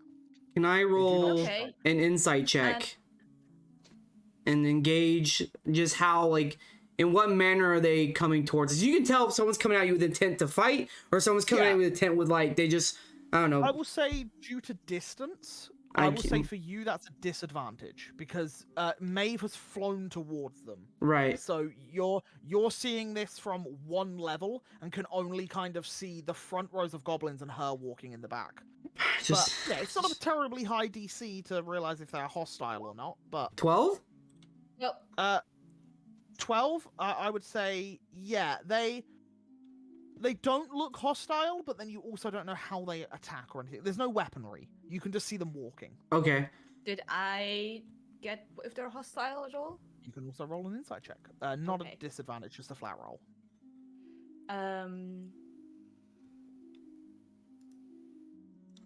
13. Yeah, a similar sort of vibe. They could turn hostile quickly. You don't know if these goblins have weapons per se, but there's like 30 of them. And then there's this woman who is just walking beside them. And they're striding. They're not slowly, casually walking. They're walking with intent. How far am I from them? I would say you are probably only about 50 foot away from them. But I would say how high up would you have flown? Maybe also 50, 60. Okay, Not too high. But... Yeah, you're about 50 or 60 foot away from them then. And then the rest of the group's about 100 foot away from them at this point. I will just try and speak to her in Ignan and ask what you want. You're muted. You are muted. I'm going to drag you back to this map, just because we don't need the battle map for this particular thing just yet. Maybe we do. We'll find out. But yeah, as you begin to speak Ignan, you hear back in the roaring flame speech that you speak. What do you say first? What do you want? I wish to speak with the Iron Vortex. Do you come in peace? Depends on your hostilities. Do you see us right now? We just fought a dragon. We're not looking to pick another fight. Good, because neither am I. You have rid me of this beast. But I wish to speak to Arcturus and Shion. Allow me to stand beside them, as I don't wish for my party to be left alone in this moment. By all means. I nod and I fly back and relay the information to Shion in Ignan. Okay. Yeah, and as you land, you see... Yeah, you see the V shape of the goblins, begin to fan out and make more of like a horseshoe shape towards your guys' direction. And she begins to step forward and she comes into the center of the horseshoe and then stops about 60 foot away from you guys. I'm standing at the ready, like sword out, shield up, everything. And then Maeve lands beside you all, or continues flight, either. But yeah, you get near them. I will hover so it's nice and warm to stand near me, but you're not burning. Yeah, it takes the Thank chill you. off the air for sure. Cool. I am obviously focused on the lady because I know what happened. I'm having trouble reading her, and I'm just keeping my eye on her. I'm like, something's up, and I think I know. No, just nudge him like, Maeve says she wants to talk to us. How long does it take them to walk over? What, from the temple or from? Well, after we saw them. Oh, like 2 minutes, 3 minutes, 4 minutes max. It's awkward. 2 minutes. I think it's a bit late because I realized only after the fight that I actually should have done this before the fight, but I will start playing the flute for the motivational song. Okay. Giving us temporary hit points, but also wisdom saving throw advantage as far as I remember. Okay, so you start playing a little ditty as Maeve's flying back, and then Well, you it's a realize she's victory coming. song. Yeah, you see Maeve start coming, and then you just play it a little bit quicker just to try and finish the song. Yeah, not a problem. So we all get 5 temporary hit points and wisdom saving throws advantage. Nice. Would We have like been that. really handy on the fear, I realized after. But As the woman stops, and as she does, she lowers her hand and spreads it out. And as she spreads it, all of the ice goblins sink into the ice. This is interesting. And she stands and waits. Her arms to her sides, but with her hands clasped in front of her.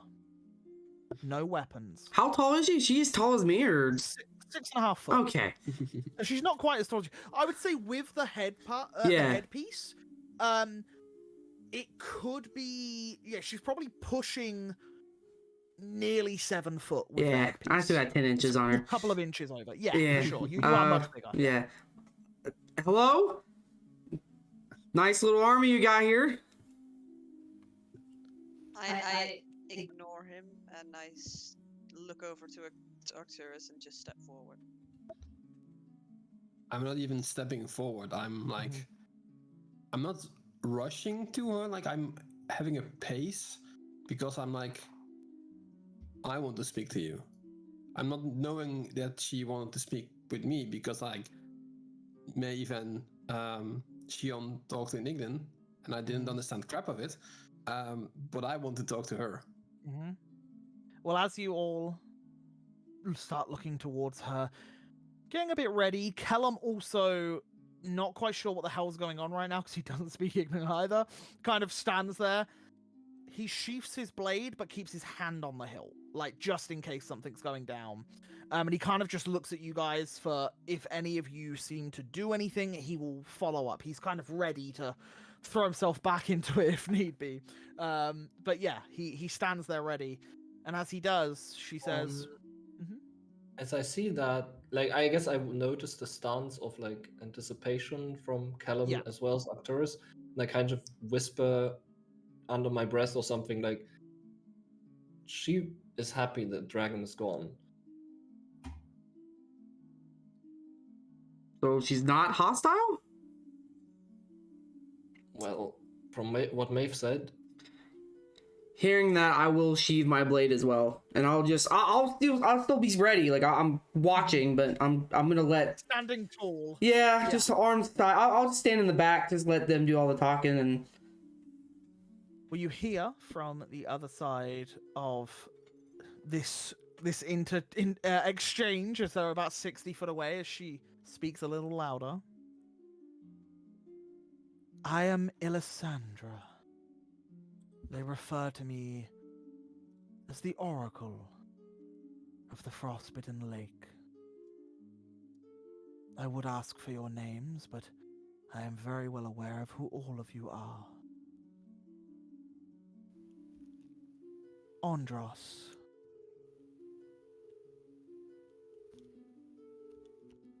Erhard Weidstaff. Maeve Lenore.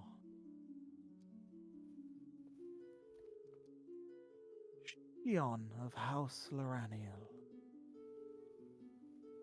And Arcturus, the Wanderer. I knew that this time would come. I knew that you would slay the dragon.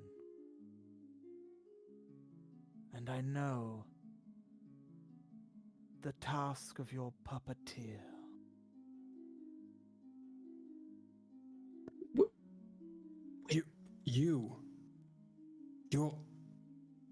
You're touched by the hand of Malakash? I share the same tainted mark as you both. Not just like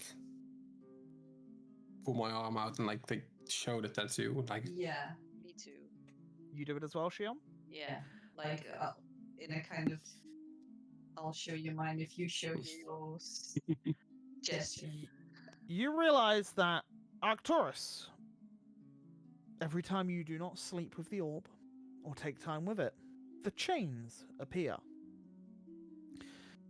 Shion, you know that even when you do spend time with the orb, there's always a hint, there's always an itch, there's always a scratch of a chain or a link to remind you of that servitude. Yours is gone. The links, the chains, completely gone. Is the moon still there? The moon is still there, but the tattoo has changed colour. To deep purple.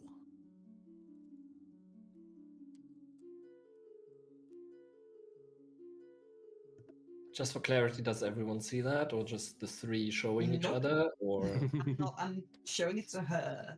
Yeah, Well, so we're standing there, so that's why I'm asking for clarity. Shion did step forward. Mhm. She stepped forward in front of everyone, and Arcturus didn't. Arcturus stayed with the group, right? Or did you step No, forward? I did. I was the Okay. one walking towards her. Then I will say, unless you were trying to shield it from Arcturus, Arcturus would also see it. I'm Oh. also flying. I'm not saying that I'm trying to look at it, but I'm keeping an eye on the conversation. So Okay. You might see it. I mean, if Arcturus sees it, it's fine. I think if you're Okay. trying to hide it from me, I wouldn't see it for sure. No, but- I wouldn't. Yeah. No, I wouldn't. Oh, you know what? Maeve, roll me a perception check as the Phoenix or yourself, whichever's greater. I'm more so keeping an eye on the lady, of course. I'm not Yeah. expecting Shion to do something weird, but You would see perception as the Shion. Phoenix. From you, I yourself, wouldn't whichever- try to hide it. Okay, From you, I then wouldn't that try then to hide in that set, yeah, we'll say that you see it. You see a slight different coloration on her arm. Yeah. It's around where the tattoo is, so something's clearly happened, but you're not sure what. Okay. Okay. You see the purple lips, which stand out very much against her paper white flesh, begin to crease as a smile crosses over her.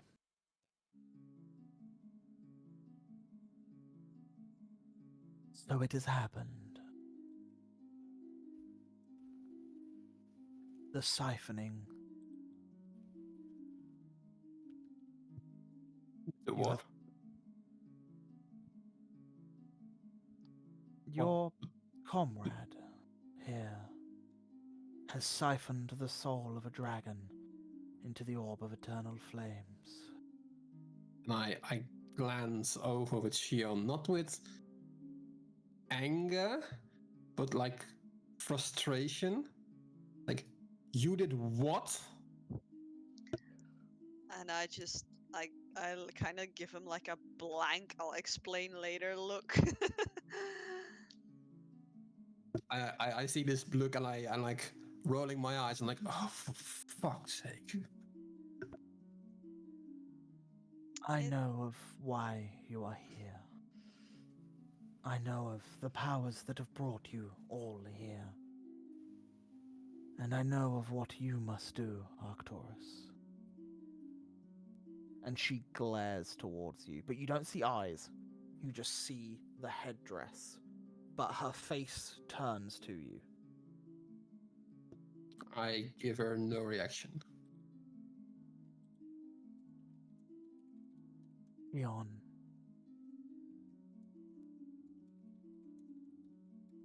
And she turns her head towards you. I look up at her, or like, can't look her in the eye, but yeah. Mm-hmm. What happens next falls upon your shoulders.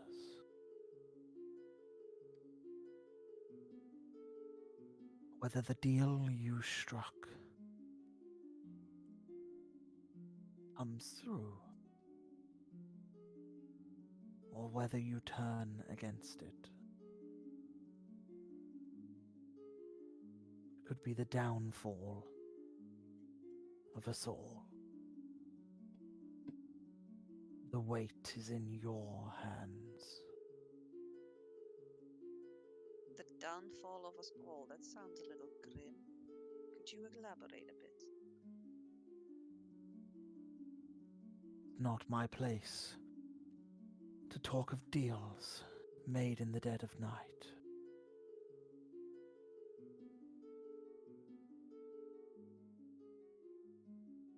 Very well. Your loyalty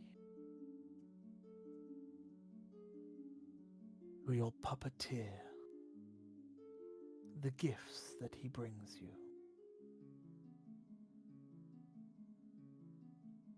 Just remember, there are others that can provide such things at much less of a cost. People such as yourself? The smile grows wider as she holds out a hand. And as she does, from the ice below, metal is brought through as a singular piece and strand that begins to twist and bend before you, as it then takes the form of a chakram. As she clenches her fist, brilliant moonlight begins to exuberate from it.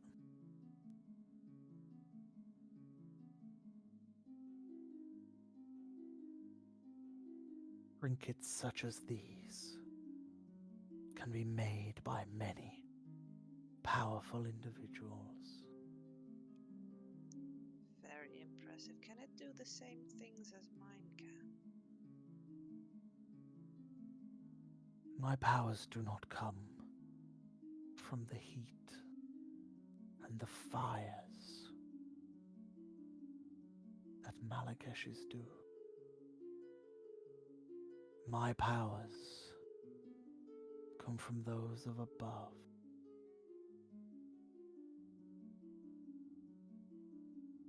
Arcturus. You see her click her fingers as one of the ice goblins reemerges, holding what looks to be like a bracer.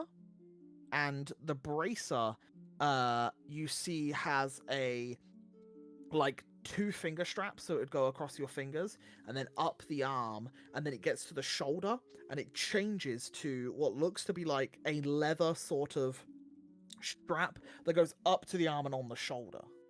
And you can see on the forearm of the bracer 3 large spherical crystals embedded into it. And you see the arcane weave of magic flowing through the bracer itself.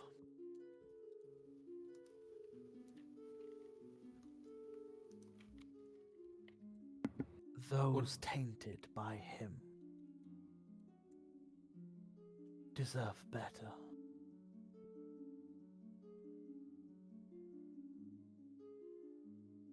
You all have a choice. I became unseen.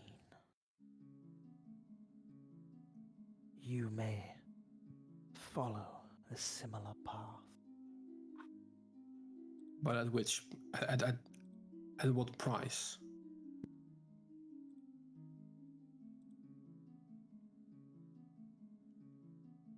The price of vengeance. The price of debts. You Arcturus are deep within his debts. And the thing that you must do must still happen. And what if I refuse? What if I don't fulfill my depth?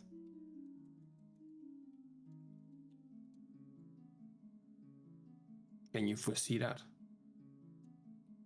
Then there is a chance you no longer long for this world. There is a chance that you may survive.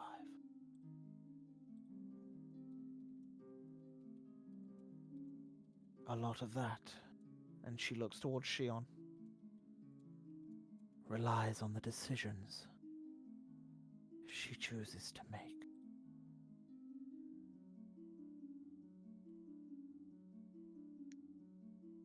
It seems I have 3 days to make a decision.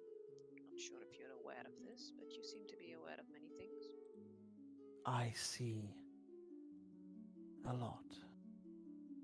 I see the weave of time, and I see the trajectory of your futures, but I do not see the end.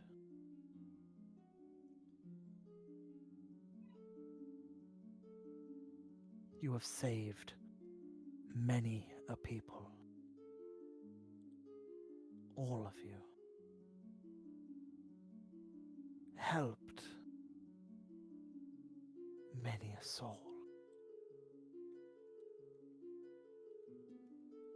Also made many a deal.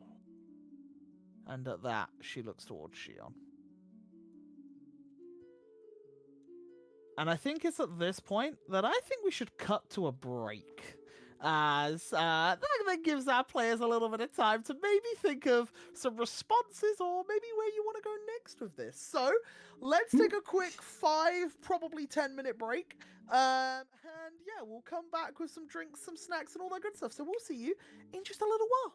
See you in a minute. Bye, bye, bye, bye, Bye, bye, bye, bye. Hello. Welcome back. I hope you guys got some snacks. I hope you guys got some drinks. And I hope you guys are ready to go, as well as this party right here. Because, yeah, we're currently speaking with Elisandra, the Oracle of the Frostbitten Lake, as she has announced herself to be. And as we hone back in to the events that are currently undergoing, Shion and Arcturus, you're locked into this conversation pretty deeply at this point, I think. But what are the rest of you doing, as all of you are stood behind these two, who are stepped maybe like 10 foot in front of the rest of you? Any of you can... what are you up to? Andros? I just look at our Erhard, and I just, my arms are so crossed, and like, I'm just like, dude, you believe this crazy? Like, there's no way this has to be some hoax. Like, she got information from somebody, right? There is powerful magics everywhere. Remember the Tri-Spire? They scry things. She lives in a temple. She's out here with a bunch of goblins. There's no way she knows She has this a stuff. lot of time on her hands to figure stuff Probably out. a little too much. She's probably from Looney Town. You know what I mean? You might not want to say that too loudly. I'm not saying it too loud. I'm talking to you a little quiet for a reason. Well, but I'm honestly like, who knows what we can use her for?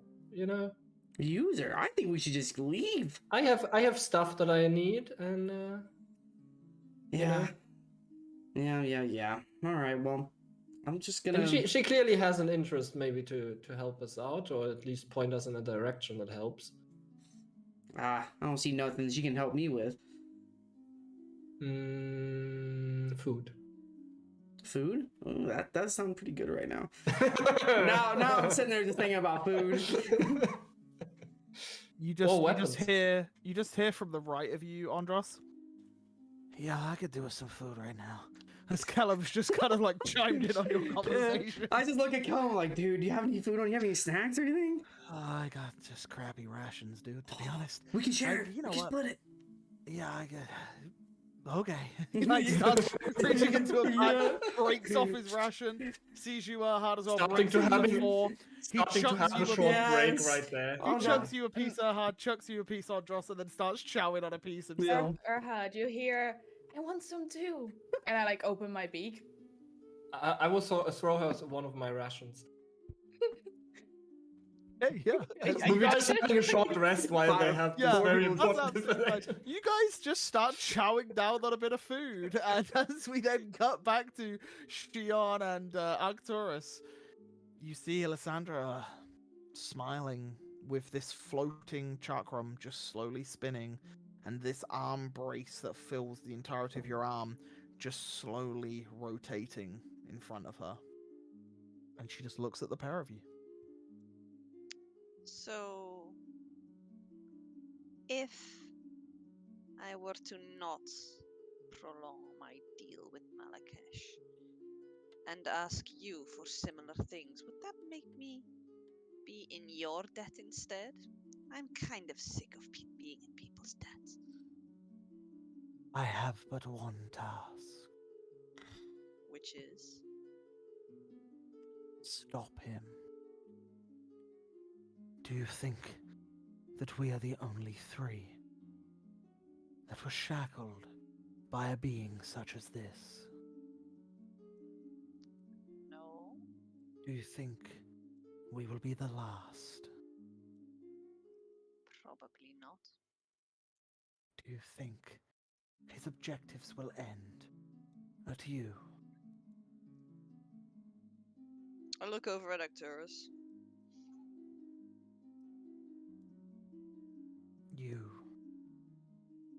Shion, of House Loraniel, are free to make that choice. Your bargain is done. And then she turns her head towards Arcturus. But I'm afraid you still owe a great deal.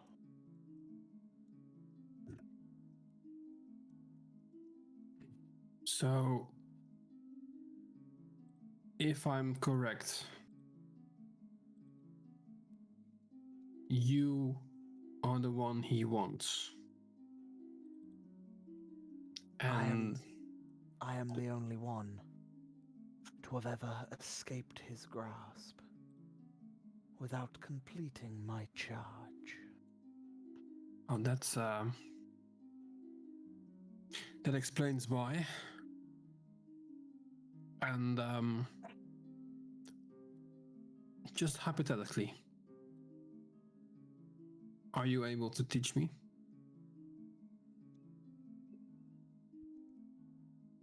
I could shield you for a time, but his gaze is fixed firmly upon you. Yeah, well, I've noticed. So what would be a reason to not blast you on the spot and fulfill my destiny? I hear this and I'm like, blast her on the spot. You're to deliver the orb. Well, obviously, Shion, someone did not mention she had to do something with an orb and a dragon to fulfill one certain task. It was to get me out early. Yeah, and apparently my task was he spared my life, so I owed him a debt, and now he is here to collect it. So basically, he wants me to take her life so I can live. Is this about the time when we first met back in the harbor? Bandits and the horse I set on fire. Yes, the horse we set on fire, and a bloody bandit who I don't know where he came from, but yes, that freaking bandit.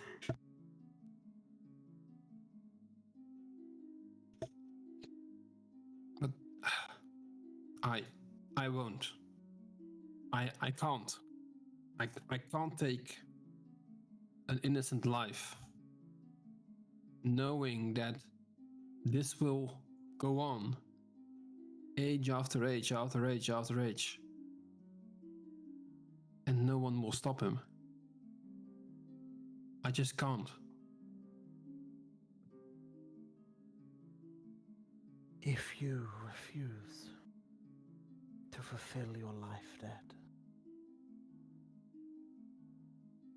I fear that he will reclaim yours.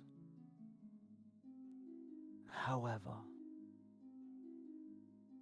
I could shield you from his prying eyes for but a time. And for how long are we speaking? For as long as I have strength. But if my powers are fixated elsewhere, on shielding you, then it will begin to dwindle. I can give you both the powers in which you seek. I can give you both the redemption that you deserve. But you must stop him. I look at Shion, knowing that she doesn't like to be bound to anyone. And I know from experience that if this circle isn't stopped, it will continue for ages until Malakesh has his wish. Mm-hmm. So, Shion, I think I will accept. We have to stop him. You know, we have the biggest bargaining chip in the world for him. We have the orb. So, what I can maybe attempt is accept what Lady Alessandra has to offer. Stop my contract with Malakesh, and then maybe I can keep you safe in a way. Maybe we can even find a way to ascend you to godhood. Like, if Arcturus dies, then no orb. He might send people after us. We might not be safe forever. Or like we might be on the run forever. Shion, you here in Ignan? Can I just ask a really dumb question? Because I've been listening to you guys talk.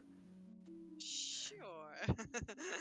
It's really nice that she can shield Arcturus and make him untraceable or whatever. But he knows that he needs to track the Iron Vortex to find Arcturus. So how is Arcturus actually untrackable?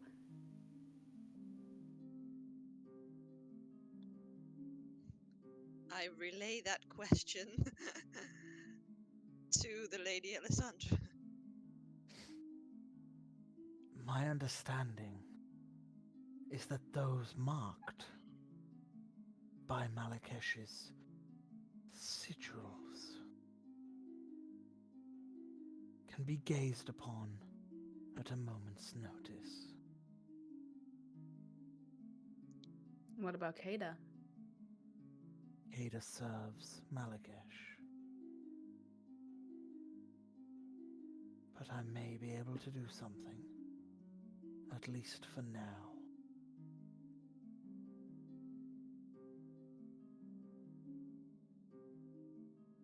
I cannot shield you both from his gaze.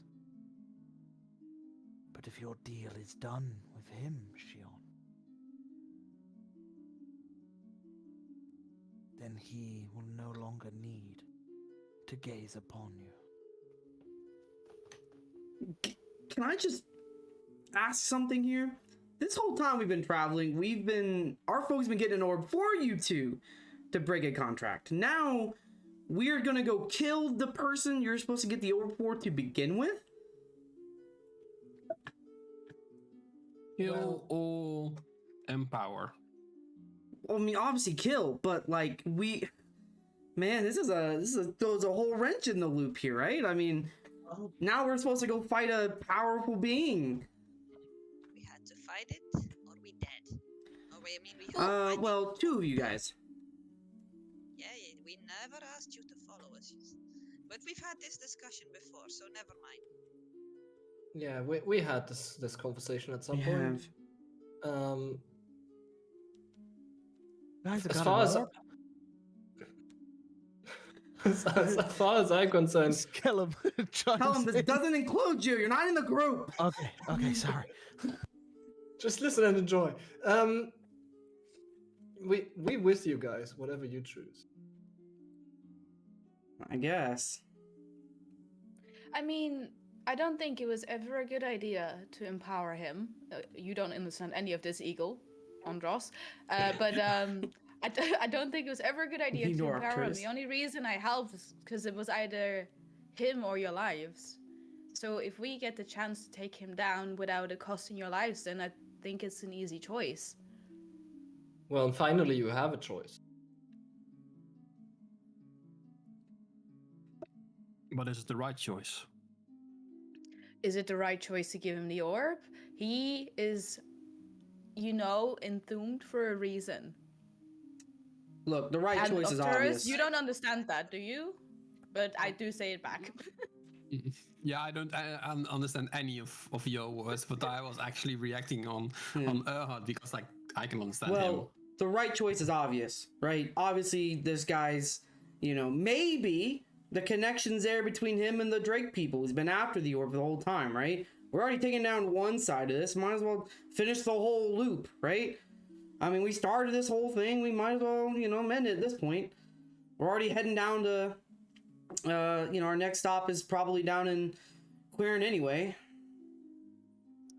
Alessandra, can you assist in what seems to be an upcoming war between the Drakes and the rest of Veritas?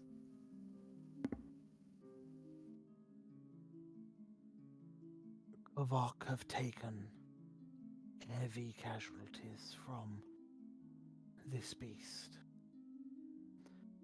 I am no fighter, but I am an enchantress.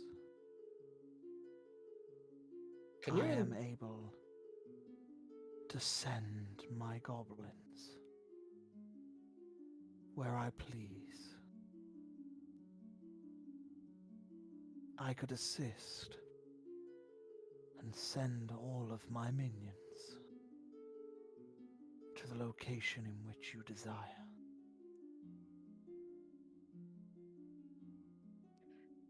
We don't know yet, but we assume there is going to be a day that there's going to be another attack, better prepared than the one in Arkenville, which I'm sure you know about. If Arcturus was to accept, he could commune with me, where and when. Do you know more about Malakash? Is he involved in any of this other than the war? I cannot meddle in future affairs. All I can simply do is provide another path. As I said before, I see the journeys you could take, but I do not see the end result. Question? He has others bound to him. Where can we find them?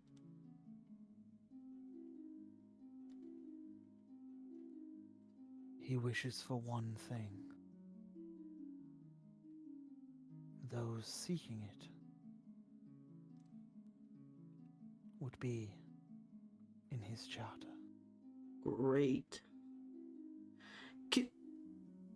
Can I roll anything to maybe like if there was anyone we've met traveling so far that has exclusively said they've been looking for the orb?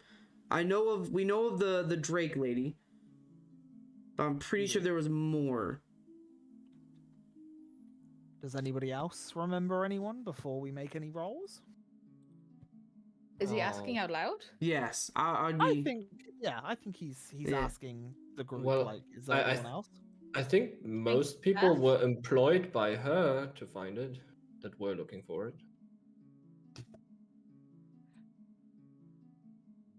Wait.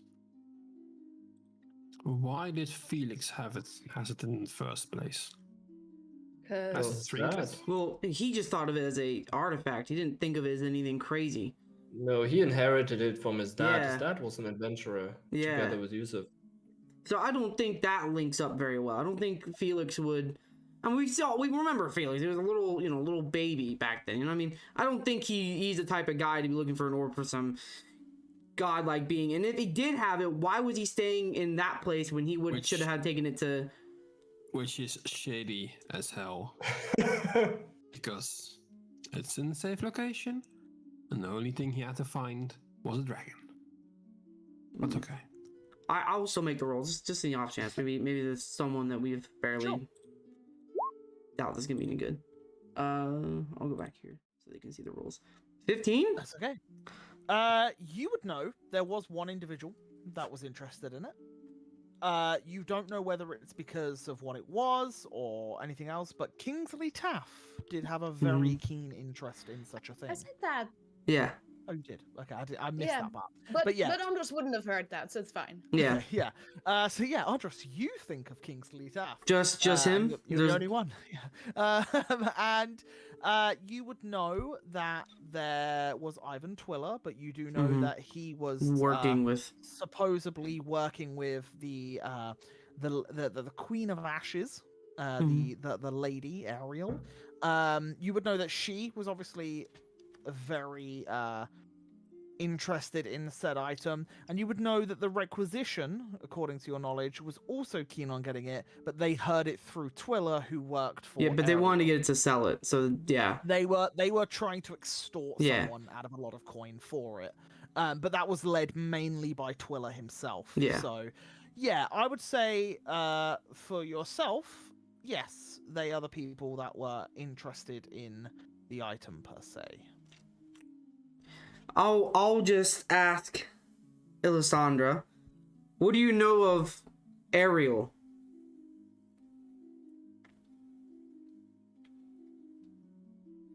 The Maiden of Drakes. Yes, her. I know that she has a goal. A goal in which havoc could be spread across Veritas, if not stopped. I know that she has a vengeance, a vendetta against the people of Veritas for things that happened to her family many years ago. Is she only out for destruction, or does she have a higher goal, or someone she aims to meet or find, or? Cannot divulge things that would change the weave. I mean, you know the answers, though. I mean, you want us to stop Malakesh. I mean, wouldn't this information be vital to our success? If I was to tell you of events to happen in the future, it would change the outcome of them. it would send you down a path that has not been seen. That could be a better path, right? I mean, we're getting tasked to go do all these things. We finally get to this point, and you have answers, and yet Andros, she has suggestions, and that will impact the outcome. She doesn't want to direct us. Your decisions have weight. Weight on the consequences and the ultimate end of this journey. I see paths. I do not see goals completed or ended. If I give you information that sways the path, I could lead you down one that ends in destruction. That decision is your own. One final question before I make my decision. Malakash knows I'm here. He knows I slayed the dragon. He knows I'm with you. If I were to reject his offer right now, will he not suspect your involvement?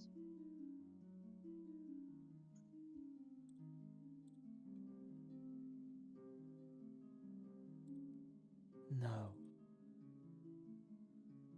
How so?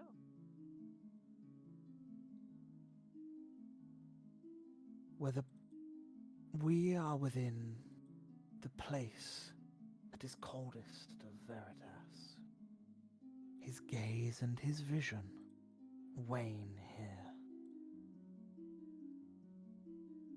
Arcturus will not kill me, but will strike me. And I will make sure that that vision holds clarity before you leave. He will be fixated on my destruction, but will then assume something has happened to you all upon it. You will have time, although limited.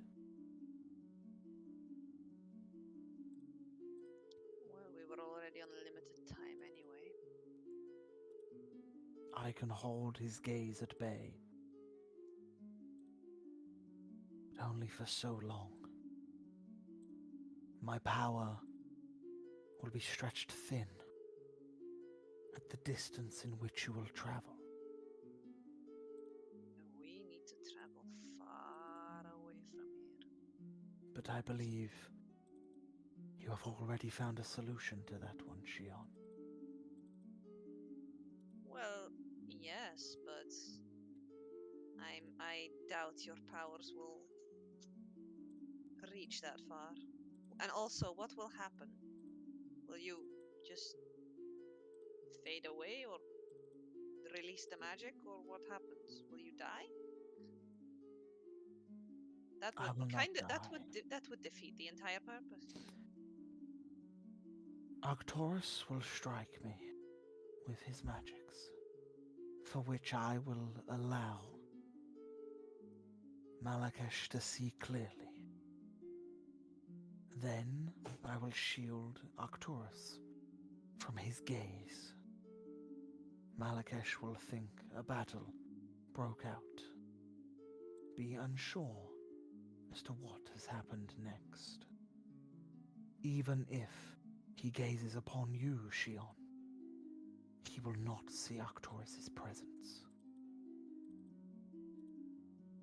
Only the rest of you. So even with my pact with him fulfilled, he will still be able to see me? If you continue to serve. But as you said, you have had 3 days. Well, I guess guess it's time for me to break it off with him then. Do not do it while here, if that is your intentions. No. Give it a day. Return to whence you came.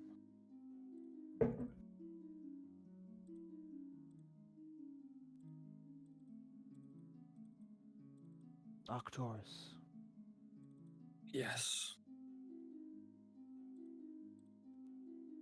you I have have, a decision to make. and I have come to a decision.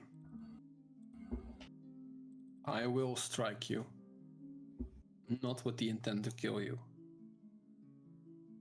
but to hide myself from him. And I will find a way to defeat him once and for all. Very well. You wish to receive my aid? If you allow me. But of course, Wanderer. And the gauntlet floats over towards you, and you see the bracer with the arm guard that goes all the way up to the shoulder and latches onto the shoulder. And it doesn't look dissimilar from some of your own creations. There is definitely an engineering perspective to it. And as you place your hand into the arm guard, and you see that there is a holder for, like a glove. There's like 2 finger holes for 2 of your fingers. And you place it upon the arm and clasp it with leather belts underneath. You pull the leather straps over your shoulder and adjust and tighten where necessary. And you realize now that the arm guard itself has a circular hole exactly where the tattoo is. And as you look down towards it, like me. And what do you do? Is it just like a random attack with magic, or? You tell me, what do you do? Well, I have obviously one signature move, which is like the pew pew. Arcturus goes pew pew. So you go for 2 Eldritch Blasts? I'll use one for now, obviously, to see Okay. what shape she is. But I'm trying to make it a little bit more like not spectacular, but trying to make it real. Yeah. Like I'm aiming the Eldritch Blast while I'm like aiming with intent. Yeah, to like okay. Your time has come. What I will then need from you, and this is your choice what you roll, but first of all, I will need a performance or deception check, followed by an attack of your choosing. Performance or deception, right? I'll let you choose either one, and it's how well you are performing this act to look as believable as possible. Then the intent to harm. Well then, can I give him inspiration for that?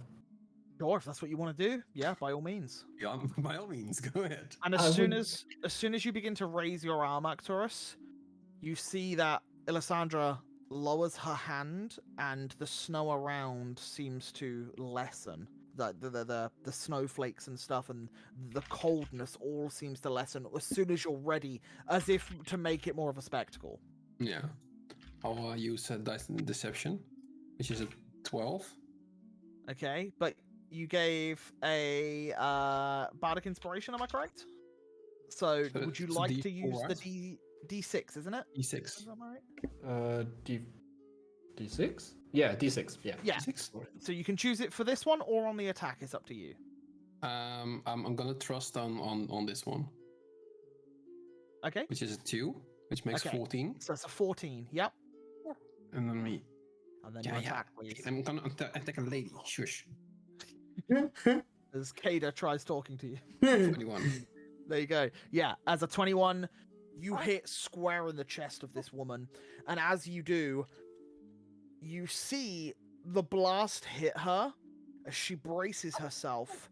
And as she does, she shatters to ice into the ground.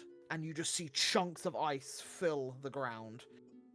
And you see the crescent moon headdress plummet to the floor and hit into the ground. And the chakram also drops embedded Wow. into the ice. Good job, Arcturus. You killed her. And I speak like, it is done. And at this, the snowflakes begin to fall once more, and the bitter coldness returns. And upon the wind, you all hear, "Well, Iron Vortex, now is your time to continue the path. Choose wisely." And then the wind picks up, and you're left there on your own. Is the chakram still in the ice? It is, yeah. I'll pick it up. Yeah, you walk on over, you grab it, and it is very cold to the touch. Can I do an Arcana check on it? Yeah, sure. You Like certainly can. see if it's in any way more special than the ones I already have. It is only one. It's only one chakram. Oh yeah, there is magic within this. You're unsure as to what exactly this can do, but this hums with magic, yes. Okay, I'll pick it up to study it later after I finish my book. Okay. And yeah, as you guys are stood here, Kellum looks to you all and says, "So, are we leaving? 'Cause, no, are we staying? What are we doing?"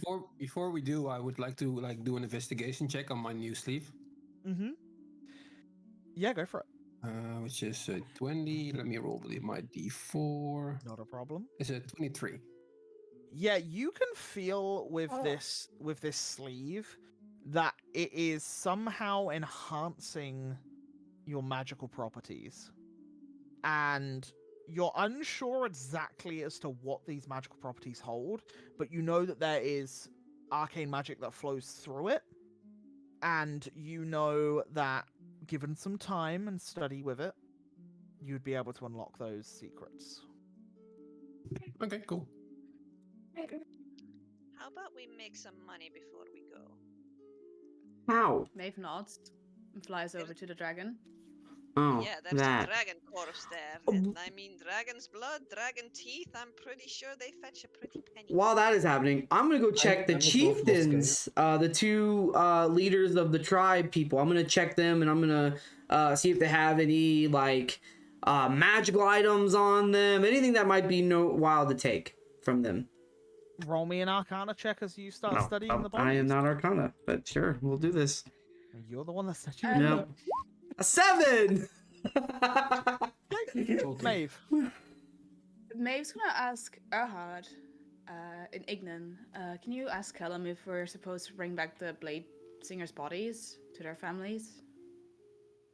Callum, should we Yeah. bring the fallen warriors back home? How do we get home? What do you mean? Well, We're walking. back to Elenasta. Oh no! It's fine. I'll get someone to get us. Oh, okay. Kellum, can you come? You know magic stuff. Can you come check these bodies, see if they have anything cool on them? Wait, what do you want me to? I will just. I'm not looting no corpses, okay? I know. I mean, I just need to check see if they have anything like important that we might want to take. That's exactly what I just said I wasn't doing. Arcturus, Erhard, one of you guys are the magical people. Well, thanks for asking me now. Now What? we walk over sulkily. We're doing what? We're checking bodies. Why? Because they might have something cool on them. You never know. So now we're like picking bodies of our allies. Good job. Oh Ambrose. my lord, they're dead. What do you want us to do? You want us to like? Yeah, that's what I said. I don't know, Andros. Maybe you can speak to them. Oh, you okay? Gian. You okay? I will do. Since he said that, I will speak to the dead with the tribe, with the leader of the tribe. I will speak to dead with him. Okay, so Ulfric? Yeah, Ulfric. I'll walk up to him. So you bend down. You begin to whisper as the shadows draw from you towards the body, as the head of Ulfric snaps towards you and the mouth agape as you just hear. That's gross. It's gross. Do you mind us taking things from you? Yes. Cool. Do you have anything useful on you? Yes. Where is it? On me. Mother, get back down there. I'm done with you. That's. I can only ask 3 questions. That's it. The 3 That's questions. 5. Oh, really? Okay. Is there? Oh, man. Where on you is it? The head shifts and looks towards the axe beside, the maul beside him. I'll pick it up. I'll take them all. Anything else? That's what he gestures towards. Oh, okay. I'll pick up them all. Do you have anything you want us to share to your loved ones?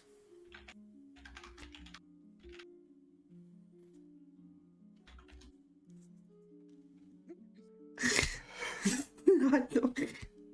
I wish for you to tell them that I fought valiantly in battle. Mm-hmm. That I took a warrior's death. You did. You really well did. That I sought vengeance for the people of Kuvak. That I Yeah. seeked retribution for those in Grand Campos. That I helped in the destruction of the White Death. You did. That I, Powerful. Ulfric Stormhand, Ulfric. Dragon Slayer. Ah, you didn't slay the dragon. That I Yep. led my people to a deserving and fulfilled battle. That's deep, man. That's so deep. That's crazy. Ah. And that Oh, I okay, we're still going.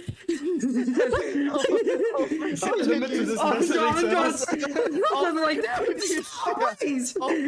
Continue You're to dead. reel off a few more things before he finally. Oh, thank God. You're so. And Oh, just so as the mouth much. closes, tell my children I am. Oh, shoot. I take that. Oh, never mind. I'm not gonna do it. I was about to. Yeah, he seems to have a lot he wishes to Yeah. say before he goes. Gosh. So, anyone That write was that down morbid. or? Yeah, jeez, that was real morbid. I will look for like money on them as well, on both the bodies. As I Do he minds, right? will look for money. You find a scattering of coins upon his body. Cool. You find a total of 17 gold, Ooh. 12 silver, and 13 copper in his pockets. You also see a half-eaten hair attached to his belt. You see winter garbs. You see the maul which you clutched from his dead remains. Yeah. You see a ceremonial dagger on his back, Wait. on his back belt. And you also see a pendant with a tooth of what looks to be like a wolf of some Okay. kind that he put around his neck. I will take the ceremonial dagger, and I'll Okay. put that in my collection. I find addiction to my collection. Oh, yeah, never mind. When you pick it up, you do realize that it is made from a light-colored stone. It is Ooh. not metal. It is Okay. a stone.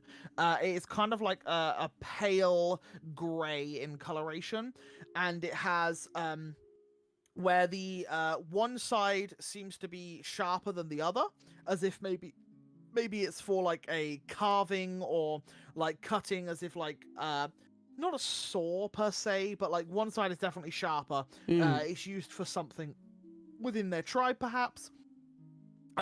You also notice that upon the hilt, it is got like blackened scorch marks, as if it is been struck by lightning or something, and it seems to be part of the decor. And it looks to be, his name was Ulfric Stormhand. Perhaps this is like some sort of ceremonial blade that he would have used. Cool. I will then ask Erhard or anyone if they need winter clothes. They're gone. We need to survive the winter. Take them if you need them. And then, I will say, yeah, on all of the tribesmen, some of the winter clothes are destroyed, like because obviously they were in battle with this dragon. The other chieftain, you can't even see because she got swallowed by the dragon. Yeah. And yeah, some of them are like there's claw marks through them, but as rudimentary, like gear, it would give you some warmth at least. Yeah, yes. I will just, I feel bad, Andros, he's like, I'm sorry, we need it, and I'm gonna take off one of the jackets and I'm gonna give it to Erhard so he has at least a little bit more protection against the cold. And then I'll take off the tooth necklace and I'll put it with my the one of Ashenhow, the one I have. Yep, not a problem. And that's it. That's all I'll do. And Kellum begins to grab the Blade Singer's blades as he starts gathering them all up in their sheaths, and he ties them together with rope and slings it over one of his shoulders. And he starts dragging the bodies towards the edge of the ice lake. Just of the Blade Singers, though, not of anyone else. I'll help him out. He appreciates that. I will use there was a time I could pronounce that. Prestidigitation or something. Yep. To clean that jacket because it's probably bloody and dirty. And stuff. You clean it of the grime, but there are still holes and stuff in it from Sure. the battle. Yeah. But yes, you definitely make it better. Well, I could use mending to fix those holes. If you have mending, yeah, you can Yes, also I use do. that, yeah. Not a problem. In the background, you see Maeve, both talons on either canine of the dragon, and just pulling up, like flying up. So like the head of the dragon's like up into the air, trying to pull out the teeth. Okay, okay, this is gonna be, I guess you're fiery. Sure, roll me a medicine check as the Phoenix. Is that intelligence? I believe it's Wisdom. it's either intelligence or wisdom. If you look at Maeve's sheet, Yeah, you'll be able to see. It's wisdom. Okay, yeah. An 11. It is a. Yeah. It's not the best way of removing teeth, but you are doing it, is what I would say. How long do you want to go at this for? I don't know how long the rest has been happening in the background, but I was doing this during all of Andros's Yeah, it's probably been about like 10, 15 ongoings. minutes, I'll say. This guy just went on forever. You're also dragging bodies and true. looting, you know what I mean? So, yeah, I'll say 10, 15 minutes. So I'll say, roll me a D... Wait, what did you roll, an 11? Mm-hmm. Okay, roll me a D4. Oops. You get 3 crude-looking teeth. What's that? So a bit gnarly. They're not been pulled out the best. One of them has like snapped halfway as you've pulled it out. The way in which you've tried to remove these teeth isn't exactly the cleanest of cuts, but there's still like a practicability for them, as long as like if someone was to repurpose the teeth as an ornament. Not the prettiest, but if someone tried to make something out of them, they could use it for you could trim it down and sharpen it up a little bit and make it look prettier. Yeah. I'll fly over to Andros and toss him one. They're pretty big. Uh, This is a big old dragon. I won't toss it to him. I'll hover over him and hand it to him. Yeah, the teeth are, I'd probably say, each tooth is probably maybe a foot or so in size. Oh. Like, yeah, well, it's a big old dragon. It's not small. It's a big dragon. What do you want me to do with this? You just hear Ignan Kaka, and then she flies over to Callum and gives him one as well, and then falls back into. Just take it. Okay. And then after passing one to Callum, fall back into her May form, and pocket the last. Well, not pocket the last one. Hold the last one under her arm. Did Arcturus and Shion also say they're gonna loot the dragon, or? I think Shion did, right? Oh yeah. Yeah. Because Erhard, after he gets that jacket from Andros, he would walk over and try if he can maybe help or also find something useful. What are you aiming for? I speak Draconic, so I'm also interested in dragon, like whatever I can find. Guys, any ideas how to remove stuff from a dragon? I could force it. I mean, we are going to. I mean, I assume we still have to get the treaty done, right? We handed that off, did we not? We handed that as soon as we. But do we not need anything to show the people of? We didn't get anything from the others. Tooth. Yeah. We have the teeth. We have two teeth, even. Yeah, and my word as well. So that does count for something. But if we head back to why are you looking at me like that, Andros? Nothing. Yeah. I just mean, like, you know, if they were to question whether or not you actually killed it, I'm like within Elenestan society, so I take my word. We can cut off some scales. I got you. Like, I think I would like to check, is there any like specific areas maybe that we can see where it was cut, where it was burned or hurt or something, where something might be easier to pull off, and yeah, something like scales. The left wing is completely battered as it has been burnt to a crisp in certain parts. Like, there's nothing you can really like salvage from there. Its mouth is looking a little bit messed up at the minute as talons and stuff have been dug into it to rip stuff out. But its underbelly, there were times where the mauls crashed into it and has loosed a couple of scales. There would have been other people fighting beneath it. There are a few scorch marks up the side of it from when Kellum did his lightning, and then across its back there's scorch marks where the lightning struck from Maeve's stuff as well. But also wherever Arcturus hit it with the force damage, it's kind of like left a dent in some of the scales, which has made the scales around them easier to pull out as well. So if you did want to descale parts of it, yeah, you could do. It will take time. It's not like it's not something that's going to take you like 20 minutes. We're talking like, if you want to start descaling stuff, we're looking at an hour of like time of just actually descaling. How it's some mean armor. It could be some really good armor. How what time are we leaving? Like, do we have time to do this? Because we might as well if we have time. I can contact Houndir whenever we need. Okay. I can. Is he coming here? Either him or someone else. Yeah. Well, then, I mean, not that we shouldn't descale it, but then they will see for themselves that the dragon is dead, right? Well, he'd have to go by the tree. Yeah, but we could lead him over. That's fine. Yeah. Yeah. Okay. I mean, I could create. We can do it while we wait. Yeah, we can start descaling while we're waiting. Yeah. Oh, I could create the hut again over it just for some shelter, maybe. It's fine. Yeah. We have that lady. I can summon some animals to help us. If you want. It's just, or not. I don't know. What? Something else that I was curious. What are the wings made of?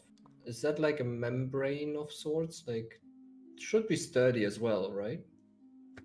Yes, parts of the wings are more like leathery, I would say, than like feathers, because obviously like a dragon is much more skin related. There aren't too many like scales on the winged parts, but around like the bones of the wings is where the scales would be. But yeah, probably a little bit more membraney. Membraney. Yes. Personally, I was just thinking like maybe one could use that to actually fashion, I don't know, some kind of robe or something. Like more like clothing a of sorts, fleshy rather than robe would. Yeah, you armor. could certainly try to make a fleshy robe.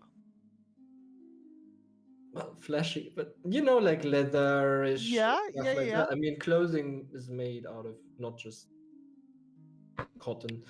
Anyway. No. Yeah. No. I'm completely aware. Yeah, it would definitely be more leather than because you would have to tan it and like you could potentially dye it and stuff like that, but it would be a leather. So more armor-ish again. Yeah. You're definitely looking more in the realm of a leather-based sort of like cloak or something. Which but a cloak, a cape, something like that. Yeah. Yeah, for sure. Cool. Because I guess then Erhard would try get something more like that because I think scales are a bit too sturdy.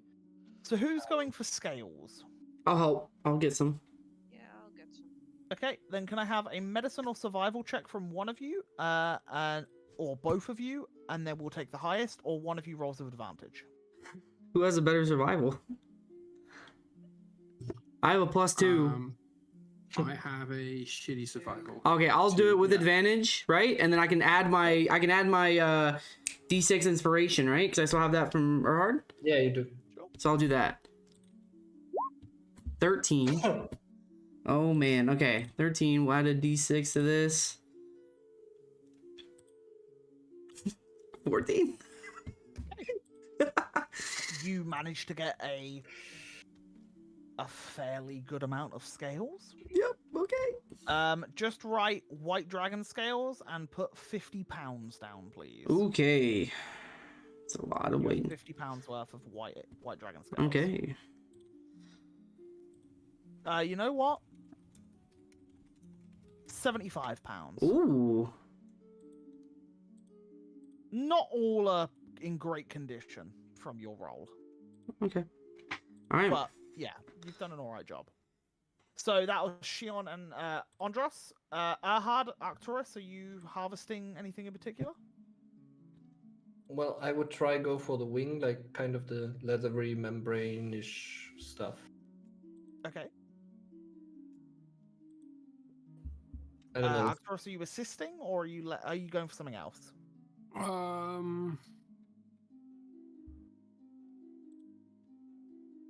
I will. Yeah, I'll assist. Okay, one of you roll a survival check with advantage, or both of you roll individually. It could be medicine as well if you'd rather. Well, they both should, but with me, so I think I will roll for myself. I have lucky and all that, so. Okay, sure. 15. A 15. Okay, and Arcturus, are you rolling for yourself? Sure. 1 sec. Medicine or survival when you're ready, please. I'm gonna do so for survival. Shit, that's a shit move. Okay. Yeah, Cater apologizes. Yes, so yeah, you both start hacking towards one of the wings, and there's only one wing that really you can harvest anything from. Well, I don't have much to hack. Yes. I would do like an acid splash or something, like something to kind of get the edges out. Yeah, so you go for like a wider acid splash and then carve more central. Yeah. Okay, that's fine. Yeah, I'll say that you get like a big chunk of like wing, like leathery. so put down for me on your sheet 20 pounds worth of dragon wing. Okay. When my roll 20 stops freezing up. Yeah, yes, that's all good. And Maeve, did you want to go for anything else or just the teeth? No, Maeve's gonna do something really weird. Okay. She's gonna walk over to the head of the dragon. Okay. She puts her head in front of it. She's like, how am I gonna get this eyeball out of the skull? And she's gonna just attempt to maybe slide her hands behind the eye so she can pull it out. This is gruesome. Okay, roll me a survival or medicine check. With disadvantage. Guidance. Okay. Okay, roll a d4. 19.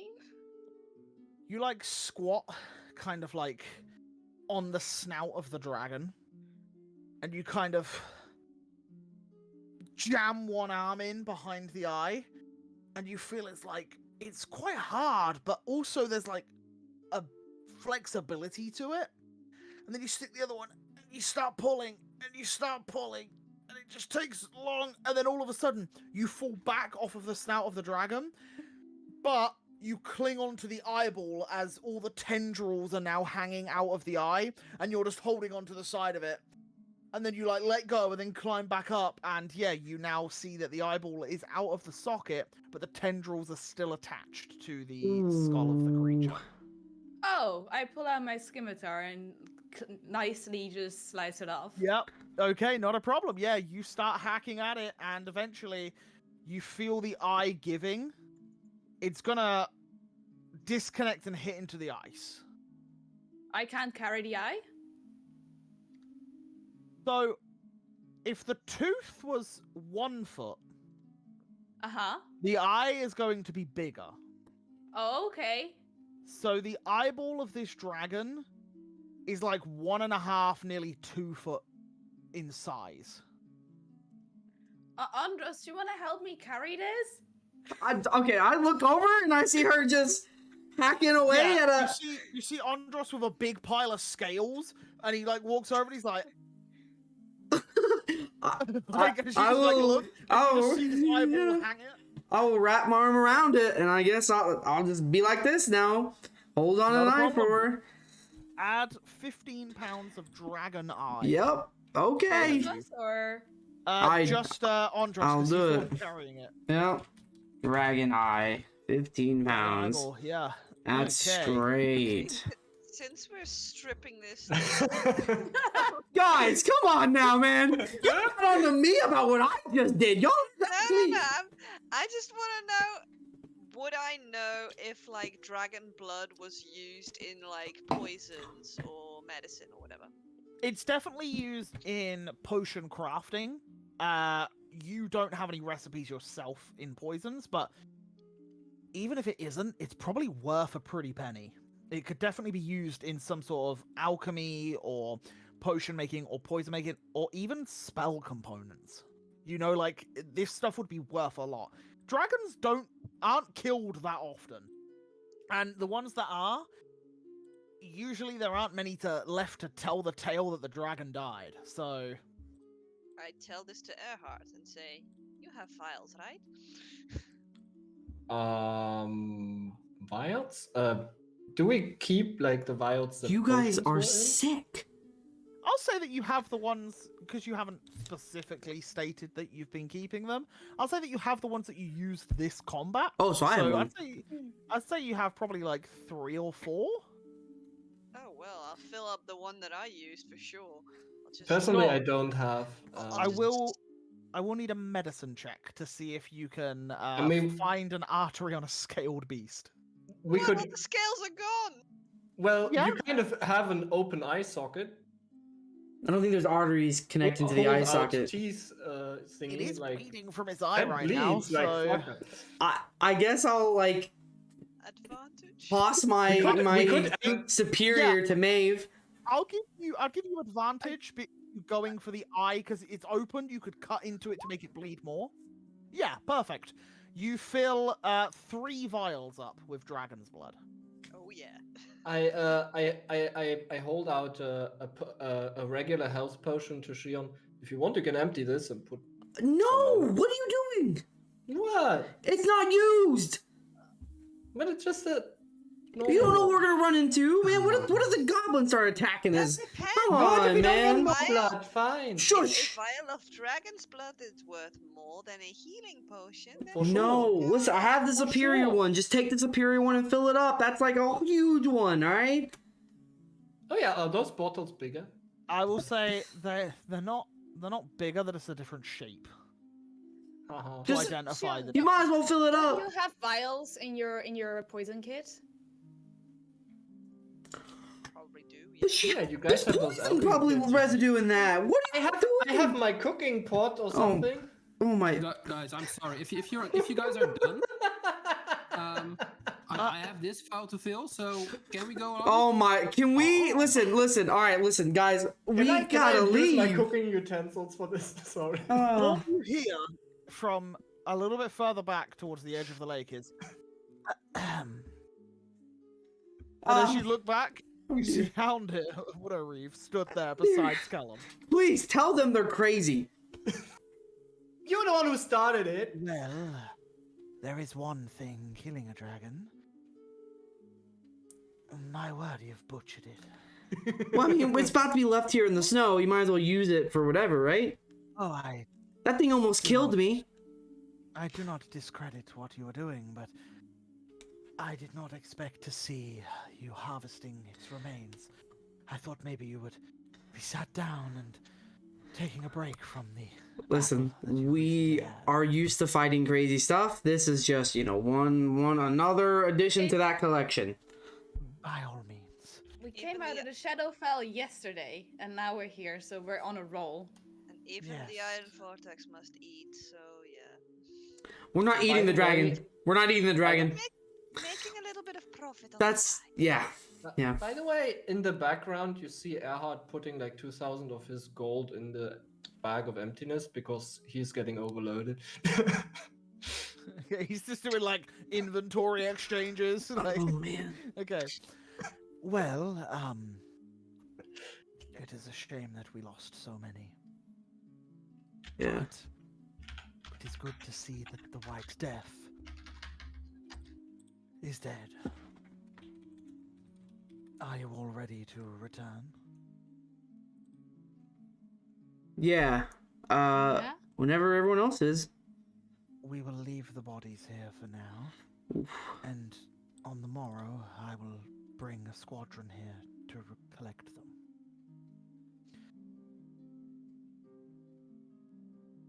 Okay.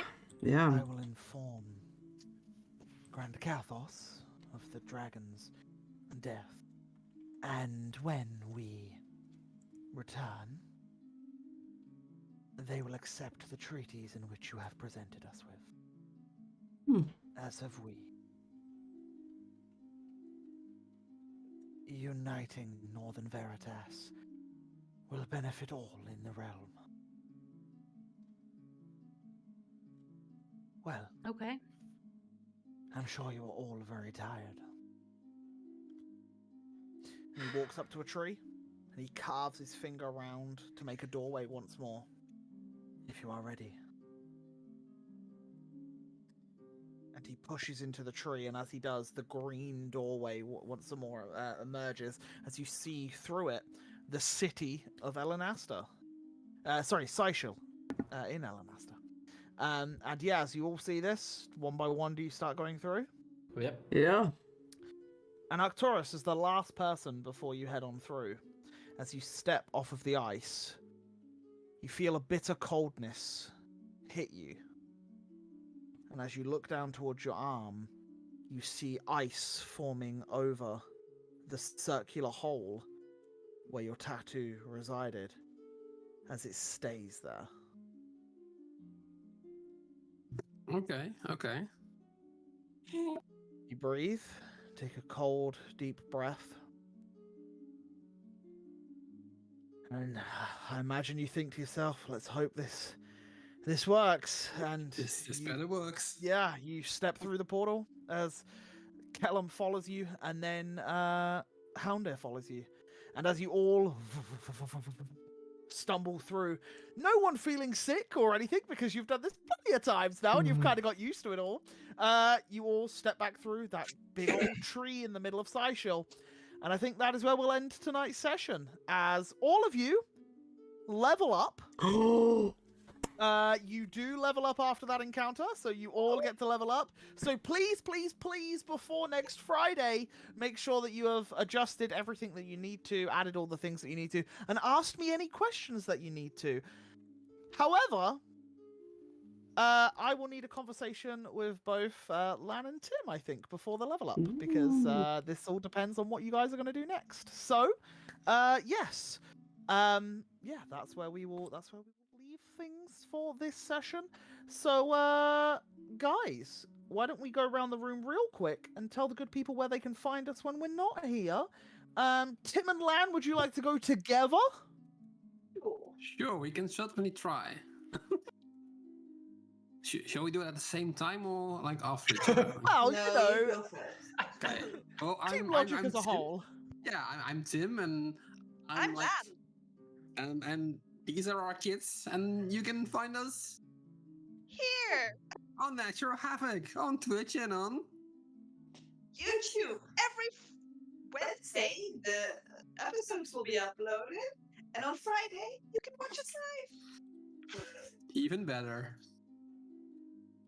Great, thanks, guys. And below Tim, we have Eagle. Eagle, would you like to, yeah. Hello. I'm Eagle. You can find me here on Natural Havoc every Friday, or you can find me over on YouTube, where me, our lovely DM, and a really good friend of ours do a Pokemon Trio Soul Link through Alpha Sapphire, Omega Ruby, Hardcore Nuzlocke, where we are getting through this game, and it's insane, and a lot of crazy stuff has happened, so it's really, really fun. And make sure you guys follow all the social medias, from the Twitter, the Instagram. You can also follow, join our Discord. You can talk to us all the time. You can say how wonderful the session was and how lucky we all are to be alive. Crazy. And yeah, and then you also can subscribe to YouTube, where you can watch all the previous sessions and one-shots. A lot of good stuff over there. Yeah, that's pretty much it. That's all I got. Thank you for sounding so enthusiastic about it. I know. And below Eagle, we have Smitty Jane. Take it away. Hello, I'm Smitty. You can find me here every single Friday playing Maeve, the half-elf druid barbarian.